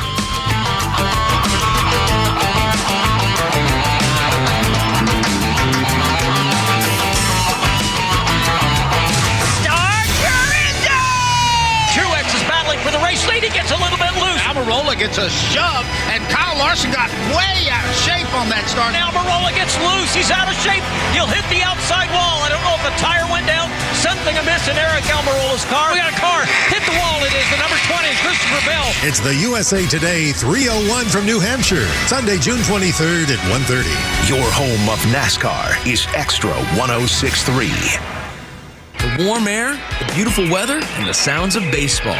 It's got you thinking about hitting the road. And no matter where your adventures take you, Subaru of Gwinnett has a vehicle to get you there safely and in style. Like the 2024 Subaru Outback, which will take you as far as you want to explore with standard symmetrical all-wheel drive, plus up to 32 miles per gallon. And if you're up for adventure, it'll get you off the beaten path with up to 9.5 inches of ground clearance, more than the Honda CR-V or Toyota RAV4. Or the 2024 Subaru Forester, the SUV for all you love. It's the right size SUV for all the adventures ahead, with a spacious and comfortable interior for everyone you want to bring along. No matter where adventure takes you, it starts on Satellite Boulevard in Duluth with the amazing staff at Subaru of Gwinnett. They'll help you find the Subaru that you'll love and be there every step of the way for everything you need. Start your shopping online at SubaruofGwinnett.com. Lee Brandt Jewelry and Watch Company, where quality and value make the difference. Locally owned and located in Sandy Springs, offering you the finest selection of unique diamonds, sapphires, rubies, and emerald jewelry, as well as other fine gemstones. Lee Brandt Jewelry and Watches has been servicing Rolex watches for over 30 years, and their Rolex-trained watchmaker will service your watch in their state-of-the-art Rolex service center in their store. Lee Brandt uses only genuine Rolex parts, and their estimates are free. Drop by Lee Brandt in the Trader Joe's Shopping Center in Sandy Springs or visit LeeBrandt.com. My name is Pamela Conley. I've worked for Bruce Hagen for 22 years. It's been the best years of my life, and not everyone can say that about their jobs. I'm the intake specialist for new clients, so I am the voice you hear when you call our office and the first face you see when you come by. I love sharing my years of experience with people and alongside Bruce, helping them through what is so often a really hard time. My name is Pamela Conley, and I work for Bruce Hagen. Let him work for you. Hagen-law.com. Get Get ready for Real Talk on the Janelle King Show, where we tackle kitchen table topics that are banned from family gatherings, but crucial for a strong republic. Tune in every Saturday at 3 p.m. and every Sunday for an encore episode at 9 a.m. And if you can catch us live, great. But if not, no worries. New podcasts drop every Tuesday on the Podcast Park right here on XTRA 106.3 or wherever you get your podcast. Join us for insightful conversations that matter. Hey, it's Tug from my friends, the Frost family of First Liberty Building and Loan. You hear about their family's company all the time here on XTRA 106.3. First Liberty has helped hundreds of small businesses grow by saying yes when the big banks say no. On Wall Street, opportunities to earn big returns are everywhere. But for Main Street investors, those opportunities are hard to find. Until now. Our First Liberty notes are now open to qualified Main Street investors, paying interest rates of 8 to 13% while helping fuel the growth of small businesses right here in Georgia. With a few basic qualifications and with as little as $25,000, qualified Main Street investors just like you can earn an 8 to 13% interest rate. If this is you, they'd love to hear from you. Go to FirstLibertyGA.com and consider joining the First Liberty family today. That's FirstLibertyGA.com. FirstLibertyGA.com. First Liberty notes are not obligations of or guaranteed by any financial institution and are not secured by any collateral. They are not FDIC insured or guaranteed by any government agency. You could lose money. Purchasers must verify their SEC accredited investor status. Securities are not being offered in any jurisdiction in which it is unlawful. There we go. This may be Frankie Valli, but it was Tommy DeVito from the American rock and pop band The Four Seasons, who had the 60s hits Sherry, Big Girls Don't Cry, and Walk Like a Man. And the 1976 British and #1 single, December 1963, Oh, What a Night. That was a great song, too. They are one of the best-selling musical groups of all time, having sold an estimated 100 million records. Tommy DeVito from Four Seasons died in September 2020. He was 92 years old. Tommy DeVito from the rock band Four Seasons. Our birthday list includes that naughty little Mia Sara. Ferris Bueller's Girlfriend Sloane and Ferris Bueller's Day Off. God, she was so beautiful. She still is. She's a good-looking woman. And she quit to be a regular girl. She didn't do Hollywood stuff, right? Didn't she just... I don't know. I think she just walked away, said, I really don't know. One of our trivia questions the Monday night at Tipping Point was when Ferris Bueller took the day off and went to the Cubs game, who were they playing? Oh, I don't remember. Flounder, who were the Cubs playing that day? The Pirates? Nope. Dodgers? Nope. I'll be damned. Well, who then? Well, I'll give you a hint. Claudel Washington was the batter. The Braves. Oh, I'll be damned. Yeah, and Claudel was at the plate. I don't remember that. That was a great movie. It was a very good movie. Now, Mia Sara, God, you know, it's funny. Remember at the end of the credits where he kept coming out, you can go home now. Yeah, right. It's over. At the end of Deadpool, Ryan Reynolds did the same thing. He came out and did with the robe. He had his robe on. He had a robe on. Talking to the camera. He said, when his mother was in the room, I got this. I mean, it was pretty. It was a very clever movie. Mia Sara, 57. Yeah, I guess that was one of the first movies where they broke that wall. Yeah. Because he talked throughout the movie. He kind of talked to the camera a little bit. Moonlighting had done it in the 80s. Bruce Willis used to talk to the... Well, that was, all the time. But, Arrested Development. Well, there were a lot of them that did eventually. But anyway, pretty cool. And Mia Sara, 57, she was Harley Quinn in the 2002 show Birds of Prey. I don't know anything about that. But anyway, Mia Sara's 57 years old today. Gina Rowlands, the actress, 94. No, she was John Cassavetes' wife. Yeah. That movie Gloria, where she plays a mama protecting a mafia kid, that's good movie there. I don't know that movie. Oh, yeah. Poppy Montgomery. I always thought she was real attractive. She did one of those detective-type show things. Poppy Montgomery's 49. She did one of those, not a Law and Order thing, but I can't remember the name, but they did that... police story things. On this day in 1986, Len Bias, University of Maryland basketball star, the second pick in the NBA draft 2 days earlier. Len Bias took some cocaine the first time doing it, they say, and died of an overdose. DRT, dead right there. One time. I'll tell you, that's why I never did cocaine. I mean, I scared the crap out of me. I mean, I'm a smoker. If someone had offered me cocaine in a cigarette, I probably would have taken it. I probably would have smoked it. That's not how you do it. Well, I don't know. That's not how you do it, sir. It's a counter substance. I don't know. You do it off the flat abs of a 20-year-old. You smoke it off her fanny, I guess. That's exactly where you do it. Oh, crack cocaine. Or you put, anyway. Crack There's cocaine. other places you can put it. Yeah, well, see, there you are. As long as you get to it. Unfortunately, it's a numbing agent, No, too. it's, you can't feel a thing, honey. That's what I kept telling her. It'll be fine. Trust me. Just stay in the trunk until nighttime. I'll come and get you. That's the way I like my women, 21 and hidden in the basement. I like my wine, 21 years old and down in the cellar. Sorry, that was so Where wrong. did we go wrong? We would do it for 2 hours. And again, it's no laughing matter. Willie Mays passed away at 93. A day before, he was going to be honored at the special game tomorrow honoring the Negro Leagues and so forth at America's first official name, which really, what a shame, 93 years old. And another memory, a flounder, if you will, of Willie Mays, historic passing, and what a career in Major League Baseball. 0-2, Wagoner delivers. Mays hits it into left field. There goes number 3,000. Willie Mays gets his 3,000th base hit. I think that was Lon Simmons, too. I'm not sure, though. 2,000th base. Oh, my thing just went down. 3,000th with us. I couldn't hear that thing there. Sorry to interrupt. We just got a call. It was Burt Reynolds, apparently, that broke the fourth wall in Smokey and the Bandit. Oh. I forgot that he did that. I don't remember exactly. Yeah, neither do I. When he's in his Trans Am and turned to the cameras. I guess so. I don't know. Oh, no kidding. Huh. I'll be damned. Well, thank you, whoever that caller was. Thank you, caller. Now let's get that top off. Caller. Sorry. Mr. Obvious. Now let's get that top off. It was a guy. Sorry. Yeah, doggies. Anyway, I don't know. Oh, did you see the video of that of the car hitting the bike riders? No. And oh my God! I mean, look at it.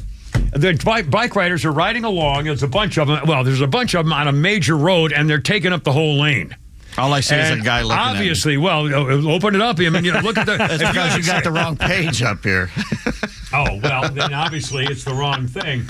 There, it's that one right there, Mr. Happy Face. Wow. Oh, there it goes again. Yeah, I see it. Okay, and the bike rider, and he deliberately, from behind, runs him over. Why? Knocks him going flying, and then one of the bike riders went to his left. The driver went to his left and ran over the downed bike rider over his legs and his bicycle. Oh, God. Oh, I and don't want to see that. Other drivers caught him and gave him over to the police. That's attempted murder. But oh my God, he ran him over. He literally, you look at the video, he ran them over on purpose and then ran over the guy that he ran over. Did they catch him? Yeah. Other drivers pulled him over. What did he say? I don't know. I haven't heard the latest. I left my stove on. They don't. The news people in this one from Texas have not communicated with us on directly of what the guy said. Really put the pedal to the metal there. I'll tell you what. I mean, but the video's out. I mean, it's unbelievable. He literally deliberately ran him over. That's horrible. And how could you think you're going to get away with it? I know, that in broad daylight. I mean, please, other cars are there. People are there. We can see you. We can see his license plate from behind. I mean, what was he thinking? Seriously. There's also another viral video going around where there's a couple on a Russian beach, and there's, I guess, hefty waves coming in, and she gets dragged out, and he loses her. Forever? Yeah. Oh, my God. They still haven't found her. This is on TV. Someone was filming it, and just the way it looked like a storm was coming, and the waves were really rough, and he tried to go in and get her, and he couldn't save her. Why is she there in the first place? I don't know if they were on vacation or on the beach or something, but it was in Russia. Russia has oceans and lakes and stuff? All right, I didn't know that. Black Sea. Well, they got the Black Sea. The Pacific Ocean. You got the Pacific Ocean. The Northern Sea. Pacific Ocean goes to Russia? Vladivostok. Oh, that's right, too. You know, it's amazing when you think about it. Japan, they're north of Japan, Korea. You don't think of the map because a globe is different than a map. And they're you don't across think of from it. Alaska, for gosh sakes. Right, that's right. Yeah, 28 miles, is it, or whatever? I don't know. Anyway. No, Russia's larger than that. No, the former little hottie governor, trampy little hottie with Sarah Palin. a naughty little Russia daughter, from my too. house. This is in Russia. Is this Russia? Yeah, it's Russia. I don't think it's Russia. Okay, for 2 hours and 52 minutes, we were on track. We were totally on track. Here, he's got a woman swept out to sea as her boyfriend tries to help save her in Sochi, Russia. Sochi's where they had the Olympics, Russia. So it's on the Black Sea. Yeah. By the way, Flounder also found this is National Slavery Day. No post office and no banks open. Federal holiday. They're calling it Independence Day at the national parks. Did you know that? They don't call 4th of July Independence Day at the national parks. How is that possible? Independence Day. Seriously, rubbing your face in the fact that you're just a slavery nation, I guess? National Independence Day is what they're calling it at the national parks. And by the way, we just saw in the news, headlines on the news, apparently the White House. Oh, my God, is it 5:59? Oh, my God, is it 5:59? It's 5:59. We'll save it for tomorrow. We'll save it for tomorrow. Oh, my God. Not the end of the world. Okie doke. We got to talk about the new task force on videos. See, they put a clock up there, Cameron. Well, I totally didn't see the all clock day long. there. I'm so sorry. I'm not good. I just... Going to the camera, I got to go. You're killing me. Pete Davis and Flounder and Lucas, and you sing me home, Christine, baby girl. Look out. Come on.